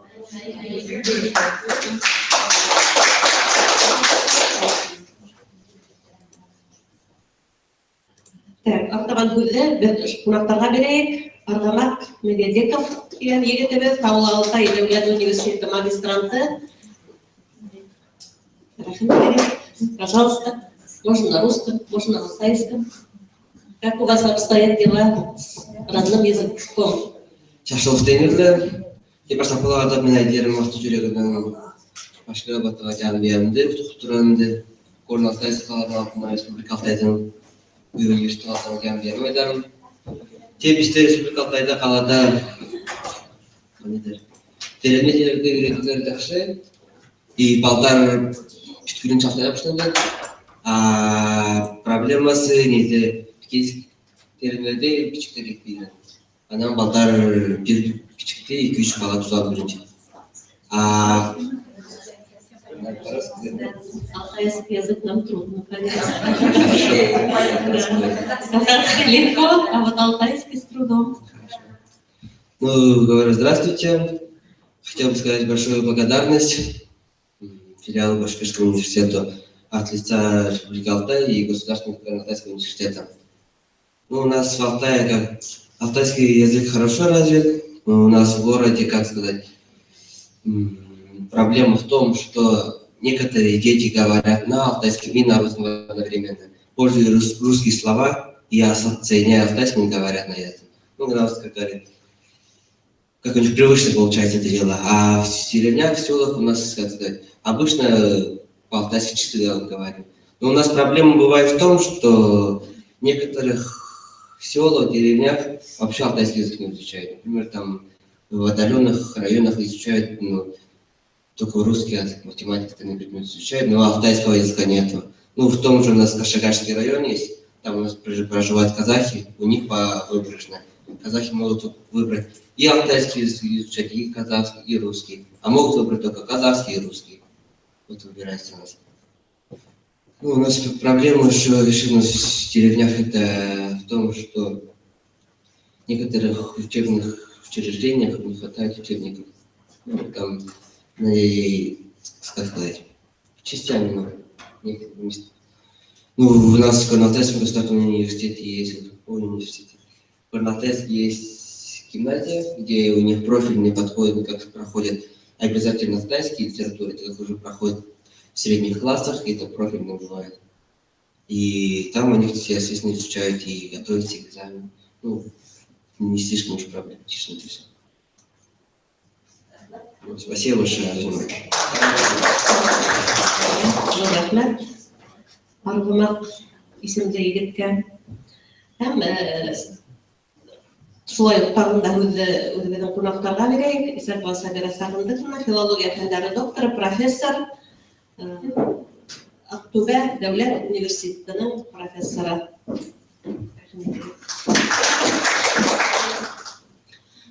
Құрметті оқытушылар, құрметті бүгінгі олимпиадаға қатысушы қонақтар, біз Ақтөбе қаласында Жұбанов атындағы Ақтөбе мемлекеттік университетіненбіз. Бұл магистранттар, екінші курс магистранттары, осы биылғы жылы олар магистратураны аяқтайды. Бізде стандартта жоспар бойынша ғылыми тәжірибе жоспарланған. Сол ғылыми тәжірибені біз екінші жыл осы Башқұрт мемлекеттік университетінің Стерлитамак филиалында Башқұрт филологиясы факультетінде өткізіп жүрміз. 10 күнге келеміз. 10 күн ішінде осындай көптеген іс-шараларға куә боламыз. Бүгін бізге ерекше ұнап отырғаны, бұл шындығында да бағана өздеріңіз айтқандай, тарихта жазылатын үлкен туған тілге қатысты үлкен жиын. Бұл бірінші республикалық олимпиадаға қатысып отырмыз, оның ашылу салтанатына қатысып отырмыз. Соған өте қуаныштымыз. Сіздерге рахмет ол үшін, ұйымдастыру іс-шараларына, тағы да басқа жұмыстарға, осы олимпиада жұмысына біз сәттілік тілейміз.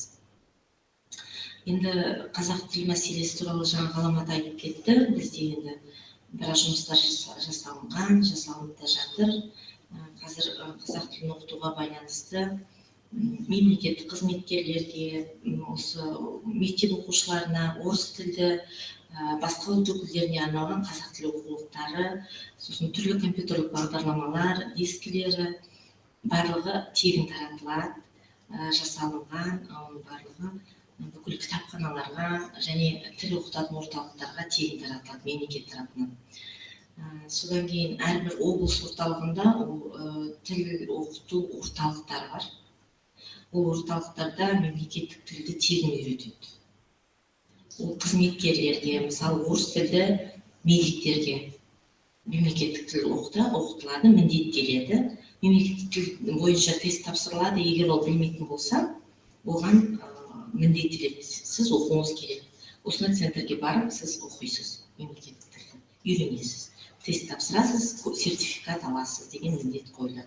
Осындай жұмыстар жүргізіледі. Жаңа қаз тесті мен айттым, ол мемлекеттік қызметкерлерге міндетті.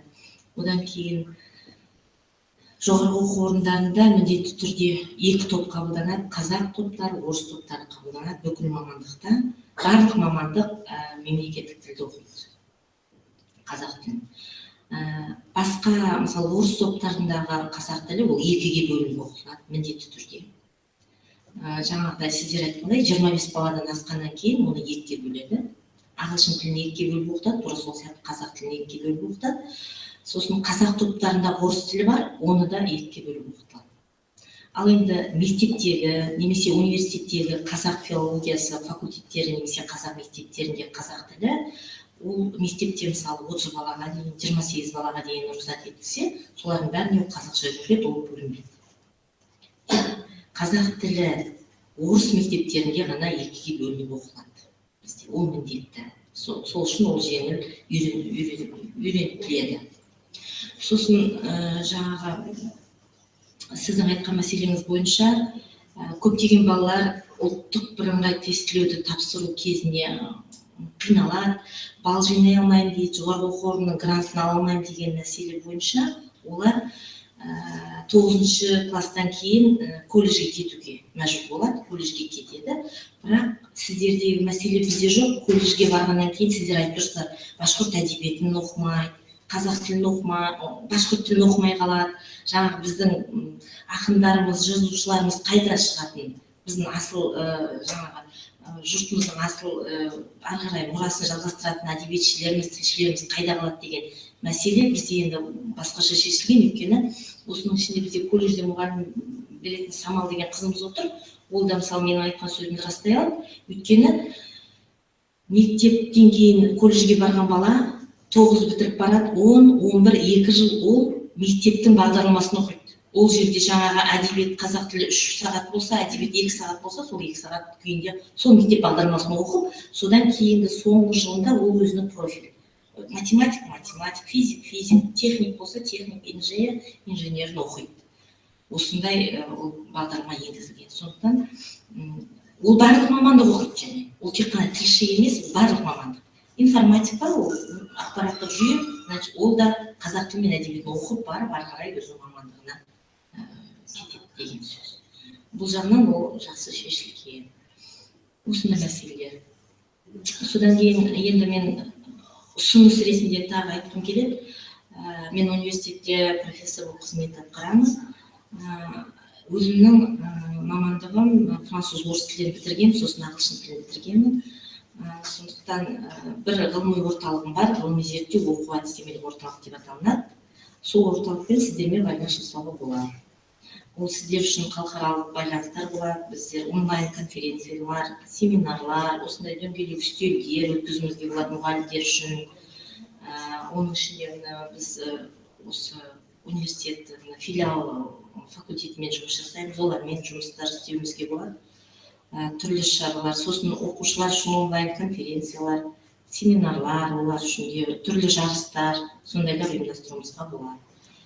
Сондай жұмыстар жасауымызға болады. Бұл біріншіден халықаралық мәртебе статус халықаралық болады, өйткені біз сертификат аламыз, біз грамоталар, мақтау қағаздарын береміз. Екіншіден ол біздің жаңағы айтқан жалпы түркі тілдерінің тілін сақтау, мәдениетін ары қарай жалғастыру, ұрпақтан ұрпаққа жеткізу деген жұмыстар жүргізуге ықпал етеді деп ойлаймыз. Рахмет. Нендей сұрақтар болады? Рахмет. Сабира Сагындықованың сыңашына бір-екені айтып кетірген бір-екі пікір деп етейін. Өзіміздің факультет турасында біздің мұны бәйләніш бірнеше жылдар давам етті.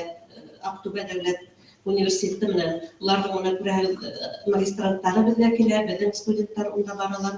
Шул рәвешле студенттар менен алмашу программасы көз алынған. Башқұрт филология факультетында башқұрт филология юнәлеше бармайдар дегенден. Хәзер иң отышлы факультеттардың бірі деп ойлаймын. Чөнки мына безнең балаларга үсешер өчен мөмкинлектәр хәзер нык зур. Әлеге көндә мына безнең әле 2 студентыбыз 1 еллык стажировкага китеп Кытайда йөриләр. 1 еллык бушлай стажировка. Бушлай укыйлар, әле бик ризалар улар, интернеттан да булай да аралашып торабыз, бик ризалар. Мына киләһе укуында тагын 2 студент китәсәк монда. Бу улар өчен зур мәктәп буласак бит инде артыгын мына бу юнәлештә эшләрләр. Шулай Таулы Алтай дәүләт университеты менән без 2009 елдан алып хезмәттәшлек итәбез. Ел һайын уларның студентлары безгә килә, безнең студентлар унда баралар. Безнең студентлар шулай ук олимпиадага катнашалар, һәрвакыт призлы урынды яулайлар, беренче, икенче, өченче урын ел һайын алабыз һәм Бuna Қазақстан менән Ақтөбе дәүләт университеты менән без уртак сараларда үткәрәбез. Уларның береһе халыкара олимпиада тел белеме буенча 2 ел үткәрәбез. Менә Сабира Сагындыкова менән бергә эшләйбез бу юнәлештә. Менә алганда башка гуманитар юнәлеш дип әйтәйин инде дөемләп, безнең балаларны шәхес итеп үстерү өчен гуманитар юнәлештә мөмкинлекләр зур. Техник юнәлештә генә түгел, әлбәттә балаларның һәләтеннән тора. Әмма ул гуманитарий икән, димәк, безнең факультетта шәхес булып үсеп була. Артабан үзе Күзбекова Рәйсә Абдрахмановнаға берейік, Бүтән дөнья башкортлары құрылтайының баш белгісі. Мен әле бүген асыл тантананы қарап отырдым да шундай пікірге келдім. Заманында ошо башкорт гимназияларын асып, біз шул тикен бөлүш эшләгәнбез. Әгәр дә бүген шул гимназиялар булмаһа, кала ерләрендә, район үзәкләрендә нимә булыр иде, күз алдына килә.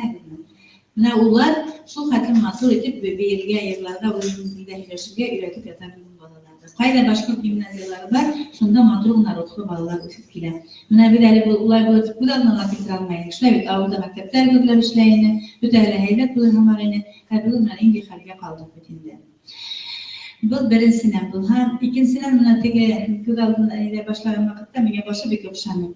Катил менен сыгып, evet, бик не убедительный булды мына шул жерде. Мен шуны үзегездин нигездә үзеге саралар үтергән мәктәптә менә кулланабыз. Сыгып биттерден мен һөйләп торгансы балага мына аша айтып күрсәтсәм, ишетәләр итеп бергә була мына университетта мәктәптә башка мәктәптә ошны файдаланырга дигән менде теләк бар инде. Соңғы йылдарда, конечно, бер хезмәт күлгә күп карашып, йөрәк очрашабыз. Менә бүген әр мин дә һезе күбрәк килергә дип өметләнгән. Нишләптер башка райондар, безнең райондар бит Хәлил Магаев министрга кул һелтәһә, йөгерәләр, кул һелтәмәһә, шәкерһә, аптырап карап торып калалар инде. Самостоятельность дигән нәмә бөтеп бара. Очрашу мөмкинлеге һирәк бирелә, менә бик күп проблемалар диелгән әлбәттә. Шулай да минең һеҙгә бер әйтә торган һүҙем бар иде. Бүген мин нигә һеҙгә приветствие, сәламләмә сөйләшәм, һәм балаларга карадым. Балаларның күҙендә устын юк бит иптәшләр. Устын юк. Менә бер нисә ел элек күргән балалар, менә 5-6-10 ел булган устынды мин күрмәйм. Нимә менән моны бәйләргә мөмкин икән? Нимә әле моның сәбәбе? Ни өчен шул устын юк ул бүген балаларның күҙендә? Әйдә шул турында уйланайык әле. Балаларның күҙендә. Мин уйлайм, бәрбер был безнең күпме дәрәҗәле бит бүген менә бүген әйтеп киттеләр, Казакстанда цифровой технологиялар белән телевидение, компьютер үзенең ролен үтәй торгандыр, балаларның бөтен интересе шунда китеп бара бит инде. В то же время безнең дә бәлки эшләр киткәнме түгел микән? Мин аны һеҙгә кемдер минең нидәрдә сөйләштәрдә тыңлаган, мин әйткән бар инде. За бер дәрестең бер 10 минутын балалар менән асыктан-асык һөйләшүгә багышларҙар. Дәресегезнең темаһы касмай. Оны блоклап биргән. Дәрестең темаһын үткәреп була. Бер күнегә эшләмәгез, личный күнегә эшләмәгез. Поговорите с детьми. По душам. Тел турында, халык турында, киләсәктә бездә нимә көтә шуның турында. Карагыз әле, на первое место вышел хәзер акса культы. Все мерится деньгами. Всю жизнь. Электән финансы служили системе. А бүгін финансы нам диктуют. Потому что акса культы настолько күтәрелде акса культы. Ул безнең бүтәнендә күңеленә һеңгән. Акса булма була, акса булмаһа булмай. Менә әле әйтеп киттеләр Айбис Баймөхәммәтовлар. Ул үзен икән. Менә безгә хәзер ул акса менән булган кешеләрне деньги портят человека. Это не только башкиры говорят, это все народы говорят. Деньги портят человека. Деньги нужны, чтобы что-то сделать только. Они не должны нами управлять, они не должны нам диктовать. Нужны балаларға аңлатырға кәрәк. Инде нәрсеһе алғандарны минең әсәйем әйтә торган. Акса ул алкоголизм һыман. Алкоголизмга кеше если бирешә, то его перевоспитать трудно, если человек стал алкоголиком. Точно так же, кешенең нәфсеһе ага икән, нәфсеһе, то его трудно уже остановить. Не зря же говорят, что самые богатые бизнесмены, они ходят в дырявых носках. Просто ул безнең әкият бар бит, Харанбай менән Зиннәт агай Дәүләтбай турында әкият. 1000 баш кадым бар, берәһен һуйвалһам 999 баш кына кала дип әйтә. Менә шуның нәфселәре ташкан, менә бүген өйдә 20 миллиард, 1 миллиард акса итеп кешеләр турында бигә хәбәр килә. Ул бит инде аптырагандан дигән максат нәфсенә башыннан йыганда акса. Ничә дигәндә уйламай йыган. Менә балалар менән шул турында һөйләшергә кирәк. Акса буга бик куркыныч сир ул белән, бик куркыныч сир. Кешенең бөтен тормышының мәгънәһен югалта торган сир ул. Әле бәкәтеге без бөтәбездә һаман да шул акса булган, шул эшләр була, акса булган, моны эшләр була дип уйлыйбыз. Ләкин бүген шул аксаны аркаһында менә бүген безнең бик күп кризис, шул акса на первом месте торганга күрә. Менә шуны балаларга аңлатырга кирәк. Это первое. Икенчедән балаларга шул туган телнең ни өчен кирәк икәнен аңлатырга. Туган телендә укытырга кирәк дип кенә түгел, туган тел белгән ни өчен кирәк икәнен аңлатырга кирәк. Был туралы мин хәзергә уйлап тормайм. Материалдар безнең бүтән башкортлар курултайының сайтында булачак. Минең сыгыштарымды кемдер радионан бәлки тыңлаганыгыз бардыр. Мин ул турында күп һөйләйм, хәзер күп язабыз. Мин шул бүтән материаллар сезгә һөйләргә уңайлы булган өчен бүтән башкортлар курултайының сайтында улар булачак. Бер ягынан яме, шуны алып карап, үзе кулланып, ата сәләмен эшләргә кирәк. Ата сәләмендә бүген аңгы буталган. Менә бүген стереотипный мышление турында бәрде. Стереотипный, связываштайды. Biz bir nima turanda fikrlarga aylanamiz da shulay ekanini bilib boradi. Hali hamma bizning qaysi atasalar rus tilini bilmaha bola yega berolmay, rus tilini bilmaha, rus tilini bilirga tegish, rus tilini qo'riqirga tegishdilar. Bugun hatto avulda, tükkül avulda balalar maqsadına yürümagan avul balalar bugun rus tilini bilen. Благодаря чему? Благодаря телевидению и благодаря компьютеру. 200 kanalda men bilen. Her birinde bugün tarihke, әллә bir yüzlep kanal karaylar. Ең кем деген 30-40 канал қарай бүгін ауыл yerinde. И несколько каналов, которые день и ночь гоняют мультфильмы. Дети сидят и смотрят.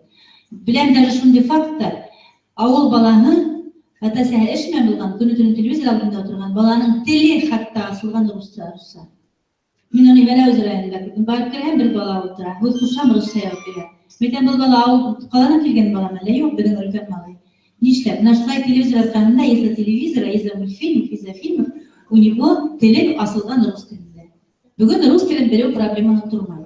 Бүген главная проблема – это мы не знаем родного языка, это незнание родного языка. Менә шуны ата-сәләргә аңлатырга кирәк дип уйлыйм. Хәзер конкретно һеҙҙең нигә килгәндә, менә был ере буйынса. Әгәр дә Bizim былтыр Құрылтайдың 2 заседания, bizim Құрылтайда мәғариф комиссия эшләй. Шуның мәғариф комиссияның 2 ултырышы bizim багышланды ере проблемаһы. Бездә БГПО-ла закон бергә ерене кабул итергә рөхсәт итмәй дип ышандырырга маташтылар. Шул исәптән мәғариф министрлыгы. Ләкин мин закондарды карайм, закондарда бернинди үзгәрештәр дә юк. С какой стати кабул итергә рөхсәт итмәйдер? Мин шуны аңламыйм. Да, Балтуранда булмайман, бүтүнләр карамайлар, даже не пересматривают. Мен оны быйыл тагыла күтәреп чыгарга уйлыйм. Мен үзем нисек уйлыйм бу ел турында. Минем үземнең шәхсән фикерем шулай. Бүген башкорт теленең позициялары бит берәм-берәмиздә йөрүшләр бит. Берәм-берәм. Менә ел укытусына бик нык расстроилась. Башкорт теле укытусыннан һәр вакыт үзенең открытие, үзенең закрытие була торган. Быйыл открытие һәм закрытие һәм икенче елга аны мотлак общий конкурска кушып ебәрсәкләр. Понимаете? Хәтерләйгезме, без хәзер 30 кешегә бит грамота биреп, бүләк биреп кайтарайны. 30 катнашучы, 37-не бирдек бер елда. Быел кем иң күп дигәндә 12 кеше, 12 кеше алсак грамота һәм награда 50 кешенең. Моның үзенең законнары бар. Позицияларны бирәбез. Әгәр дә без ереннән бүген отказаться итсәк, ереннән, без һезнең менән башкорт теленең тагы бер позицияны югалтабыз диюбез. Шуның өчен мөмкин тиклем балаларыбыздан ере белдерергә тырышабыз. Все-таки хаклайым. Уны артабан вузда признавать етсендер өчен, давай бергәләп өстә эшләп карайык. Мен Құрылтай был өлкәдә менә эш башланы, быел тагыла ныклап кына эшләрбез дип уйлыйм. Вузларда безгә ярдәм итәргә тиеш. Менә вуздар, кайһы бер вуздар аны яшереп батырын юк. Опять-таки кайһы бер преподавательләр шул тестлардан нидә акча эшләй. Шуннан баш тарта алмаенса, еренең улар кабул итмәскә тырышалар. Ере турасында мысыкас бер рус теле укытучысы әйткән. Ну правильно. Вузовские учителя пожили, теперь мы поживем. Шуны була инде монда. Шуга был неге, бик нык уйларга кирәк дип уйлыйм инде. Бу туралы һөйләшү булыр дип. Шуннан ата-сәләр белән шул турында әйттем бит инде. Тотальный диктант буенча без уйлайм инде хат язырбыз, Құрылтай рәисләренә хат төшербез дип уйлайбыз. Құрылтай рәисләренә һәм шулай министерство белән һөйләшеп, мәгариф бүлекләренә хат төшербез дип уйлайбыз. 15 апрельдә датаны хәтерегездә калдырыгыз. Үзегезнең мәктәптә, башка укытучыларда, башка коллегаларыбызда был нигә әзерләй торыгыз. Быел Аллаһка ныклап тотынып, бергәләп язырбыз дип уйлайм. Мин былтыр яздым, куркынычы юк, мен 5 кә яздым. Так что бик биштәр бик күмине язырга мөмкин. Менә шулар турында һөйләшергә кирәк, һөйләшеп бетерергә кирәк. Нигә тагын мин әйтергә теләйм дә, Әлфис Гаязович тулысынча килешәм. Әгәр дә без гуманитарларны әзерләмәһәк, безнең эш хөрт булачак дип уйлыйм. Бер елда Красношловскийне БГПОның нигә шултрата, деканы Луиза Ханжина шултрата. Красношлов башкорт гимназиясына. Анда икенче директорны хәзер түгелне. Кимәгез, йөрмәгез, мин инде якындай бермәйм. Безнең балалар инженер була, безнең балалар физикага бара, нигә бара, килеп тә мине кертмәй ди. Мин ул директорны бик хөрмәт итәм, Дәрәр Мулгалевич. Мин әйтергән ул бик перспектива карай торган ди. Разочароваться итеп әйткәндә. Чөнки нисек инде, минем баламның төрле кимәлдәге балалар бар. Төрле тәнидәге балалар бар. Килеп тә мен кертмәйм дип әйткән директорна. Һәм менә шуга юл куйырга тиеш түгел. Без әле менә башкорт халкының тарихы буенча ишеткәнегездер инде история татар западного приоритета китап сатты. Ишеттеңме шул сала? История татар западного приоритета. Аны Татарстан сыгарган, Татарстанның Мәрҗани исемендәге академияны алып сыгарган. Һәм onun буенча безнең көн якы көнбайыш җирләребез ул татар йөре, татарлар шунда формалашкан һәм безнең табын татар ырыгы икән, оказывается, табын татар ырыгы икән һәм башка ырыгы татар ырыгы икән һәм башкалар. Татарлар кочевой народ икән, оказывается. Мага тиклем безнең көйләрне һәр кочевой дип, кочевник дип, бит хәзер улар кочевой булып китте. Менә кешенең хәзер халык арасында һәр бер милләт үзенекен тарта, һәр иләһе бер маңай. Бәләкәй генә бер милләт кеше барып торһын, берәй винтик утыра хөкүмәт органында, үзенекен тартып утыра. Кроме башкир. Менә балаларда шул рухта тәрбияләргә кирәк. Без һаман да толерантлы булабыз, без һаман да башкаларга юл бирергә тырышабыз, без һаман да үзебез икән батыр булгалар, башкаларны үткә сыгарга тырышабыз. Что за гадәт ул бездә? Давайте яшь булды менә бергәләп белән тәрбияләйек. Тәрбияләргә кирәкме? Иначе без бетәсәбез. Менә шуга безнең бүген белгечләр җитмәй. Ошо үзебезнең тарихты урлай башлагач, рухи мөнибалыкты урлай башлагач, без үткәрергә булдык. Менә быел инде көзгә үткәрергә булдык. Курултай башкорт халкының этногенезы дигән мәсьәләгә арналган конференция. Безгә беләгезме нимәтеләр? Башкорт халкының этногенезы мәсьәләләре буенча бүген безнең тарих буенча специалист юк. Мин егылып китәм. Менә бүген bir 10-15 ел ориентировать тех самых лучших детей на точные науки. Сегодня мы получаем по этногенезу башкирского народа нет специалистов. Без конференции үткәрә алмый бу темага, чөнки безнең специалистларыбыз юк. Менә без инде хәлгә килеп җиттек хәзер. Проблема конференции, проблема теманы үзгәртергә туры килә менә. Хотим мы или не хотим. Имәк, безнең иң яхшы балалар әлфизгә чиркәнсе заводтарда утыра, кайдалар, самый баш эшләгән балалар. Безнең неправильный профориентацион яшатканда. Бүген үзебезнең мәсьәләләр, үзебезнең халкыбызны күтәрү мәсьәләләрен шөгыльләнергә гуманитарий белгечләр юк дәрәҗәдә. Алыгыз безнең башкорт теле өлкәһен. Шул Дмитриевтың грамматиканы карап утырабыз. Шулаймы? Бармы? Әдәбият өлкәһендә нисек хайыктык? Бергә ошол өлкәне буны бөтәһен дә өстә хәл итмәйҙәр. Һеҙ уның ошо проблемаларҙы аҫта, мәктәптә уҡытыусылар һеҙ хәл итәһегеҙ. Шуның өсөн одаренный бала икән, һеҙ уға ҡул һелтәп, был барыбер физикаға китә, был барыбер нигә китә, информатикаға китә, был барыбер нигә китә дип ултырмағыҙ. Һәр бер ни шундай бала өсөн көрәшегеҙ. Уны чтобы үҙебеҙҙең направление, яки тарих, яки филологияға ебәрергә. Мы нуждаемся в хороших специалистах, умных детях мы очень нуждаемся. Шуға ныҡ итеп менә ошо өлкәлә беҙгә һәр эшләргә кәрәк. Менә бөтә өмөт менә һеҙҙә, башҡорт теле уҡытыусыларында. Әгәр ҙә һеҙ ҙә юҡлаһағыҙ, бөтә ҡул һелтәп ҡараһағыҙ, мин беләм, һеҙҙең арағыҙҙа төрлө уҡытыусылар бар, башҡорт телен уҡыным, уҡыманым дигән кешеләр бар. Үҙенең балаһын, үҙе башҡорт теле уҡытыусыһы, үҙенең балаһын рус мәктәбендә уҡытҡандарҙы беләм мин. Үҙенең балаһын башҡорт телен уҡытмай, рус телен уҡытҡан, рус классына биргәндәрегеҙҙе беләм. Ундайлар бар арағыҙҙа. Но тем не менее, менә мин рухлы булғанығыҙ, күңелегеҙ халыҡ дип янғандарығыҙға өндәшәм, пожалуйста, үҙебеҙҙең балаларҙы мына шул гуманитар өлкәгә әйҙәйек, бергәләп эшләйек. Шунһыҙ булмай, иптәштәр. Беҙ киләсәктә менә хәҙер Хажин Вәкил Исмәғилевичтән күптәрегеҙ белә, ишеткәнегеҙ бар, беләһегеҙ. Хажин Вәкил Исмәғилевич беҙҙең Бөтәдөнья башҡорттары ҡоролтайының мәғариф һәм фән комиссияһының етәксеһе.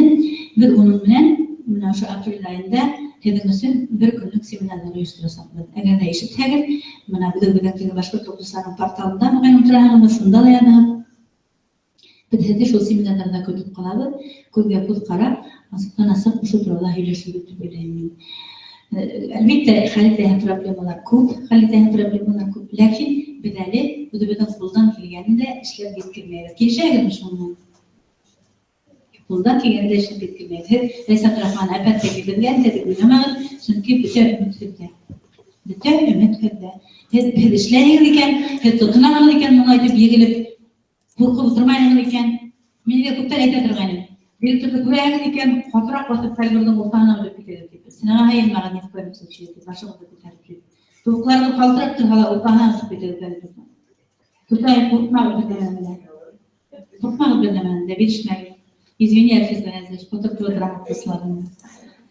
Hatırap bulur, öyle dokumentlerdi belirli okuğun. Lisenin dokumentlerden hizmet gruplarında bölmeyle. Dokumentlerdi okuğun, belirli elementar menemeleri belirli biz için. Biz знаний hebe yine aldı yasaklar. Rahmet. Rahmet, Teresa Abdurrahman'la. Demek, sığış yahausılarının isimleri boyunca iş tamamlandı. Demektir gerek, ben de bir ideyut edip gitmeksimen.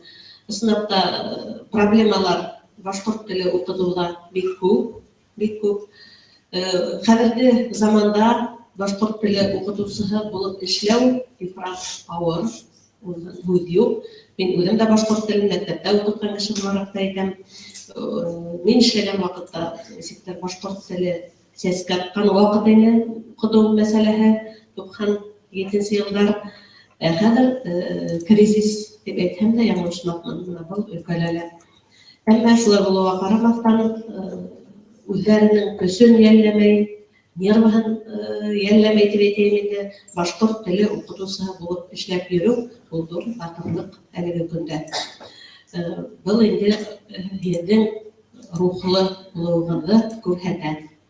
Әмма шулай айтырға керек, бында проблема көп, тегенде проблема көп деп, тегенде проблема сөйлеп, бында проблема сөйлеп йөрү менен генә проблема хәл ителмәй.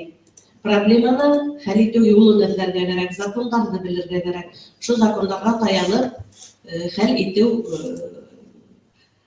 ягын карарга кирәк, хәл итергә кирәк, йөрергә кирәк.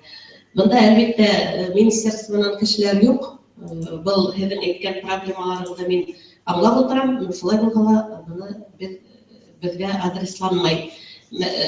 Китаптар тип кенә ниндәйҙер бер сығыш булды. Ғалимдәр китаптар сығара тип. Бында инде китаптарға килгәндә, китаптарҙы шулай беҙ сығармайбыҙ, министерство сығара. Беҙҙең авторлар булыуы мөмкин, әммә унда ниндәй авторлар нисек була, уны беҙгә ҡараңғы. Беҙ китап сыҡҡас ҡына күреп ҡалабыҙ авторларҙы. Бәлки уны ла факультет менән кәңәшләшеп, кем китап эшләрлек, уны ла кәңәшләшһәләр, китап сығарған органдар артыҡ булмаҫ дип уйлайым. Сөнки һәр әлбәттә шул быныһы инде. Шунан маҡтанып ҡына ултырырға ярамай тигән һүҙҙәр ҙә булды. Мин быға нимә дип әйтмәксемен. Маҡтанырға кәрәк, һеҙ үҙегеҙҙең эшегеҙҙе бәләкәй генә эште лә ҙур итеп, матур итеп күрһәтә белергә кәрәк. Сөнки беҙҙең халыҡ ул эшләй. Күрһәтә белмәй. Хәҙерге заманда бигерәк тә эште күрһәтә белеү ул уңыштың яртыһы дип әйтергә кәрәк. Күрһәтә белергә кәрәк. Бына әле бөгөнгө сараны гына әйтергә кәрәк, һеҙгә шу бик яҡшы уйлаған, интернетҡа ла һалып, бына беҙҙең ошонда һөйләшеп торғанда интернетта күреп торған. Был инде үҙеңдең эшеңде күрһәтә белеү, маҡтаныу дигән һүҙ. Был бик һәйбәт күренеш хәҙерге заманда. Сөнки беҙ интернет заманында ошондай интернеттың үҫешкән заманында йәшәйбеҙ. Әгәр беҙ үҙебеҙҙе маҡтап, үҙебеҙҙе күрһәтмәһәк, һеҙҙең эшегеҙҙә ситтән килеп, бер кемгә ҡарап, һәйбәт эшләйҙәр икән тип, һеҙҙе маҡтап йөрөмәй. Шулай түгелме? Шул беҙ үҙебеҙ шулай, халыҡ эшләйбеҙ ҙә эшләйбеҙ, хатта газета, журналдарға яҙырға ла онотабыҙ ошо эшебеҙ тураһында. Әммә был әлеге ваҡытта бик мөһим, үҙебеҙҙе күрһәтә белеү. Бына был түңәрәк өҫтәлдә ҡатнашыусыларҙың бөтәһенә лә ҙур рәхмәт белдерәм. Үҙегеҙҙең проблемаларҙарығыҙҙы асып һалдығыҙ, әлбиттә, асып һалдығыҙ. Үҙегеҙгә ниндәйҙер яуап алған булһағыҙ, әлбиттә, беҙ ҙә шатбыҙ уға. Әгәр яуап булмаһа, киләсәктә бына Рисәғәт Абдрахмановнаға әйтте бит, мөрәжәғәт итергә була, төрлө саралар, төрлө мөмкинлектәр бар, уның юлдары бар тип күрһәттеләр. Шуға күрә уғайын да ыңғай хәл ителер. Шу форсаттан файдаланып, беҙгә бит инде бик үҙегеҙ еңә алмаһағыҙ, беҙгә хәбәр итергә була. Мин телефонда бөтәгеҙ беләһегеҙ, мин телефон үҙгәрмәнем. Просто стационарный телефонда әйтәм, 246-32-47. 246-32-47. Хат яҙып ебәрергә була. Мәғариф министрлығынан айырмалы рәүештә Һәркем gelip bizge жалгыз сыйфатыдагы икән, без ул хатты шул һәрдә абыз әйткән кешеләргә җибәрмәйбез. Ул хаттар бездә кала. Но обязательно выезжаем. Обязательно сыгабыз и карайбыз. Ләкин безгә хаттар практически килмәй. Үзегез еңә алмайсыңыз икән, пожалуйста, курултайга мөрәҗәгать итегез. Әлбәттә теге яһил директорларны еңә кыен була. Сезгә калмый. Яһил мисал директорлар еңә кыен була. Ләкин еңә алмайсыңыз икән, безгә мөрәҗәгать итегез. Без ярдәм итәбез, сыгабыз, карайбыз, разбираться итәбез.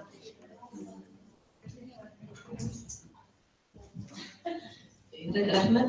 Һәм ошо форсаттан файдаланып, бына бездә монда бүген йыйган, зур эш башкарган мәктәп коллективына, гимназия коллективына, Әлфисгә эшкәргә зур рәхмәтебезне белдерәбез.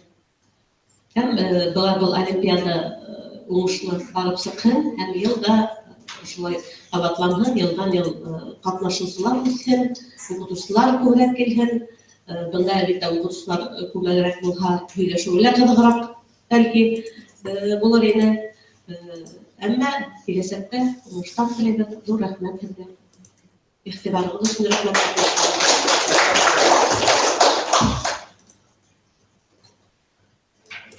Сразу кимәгән.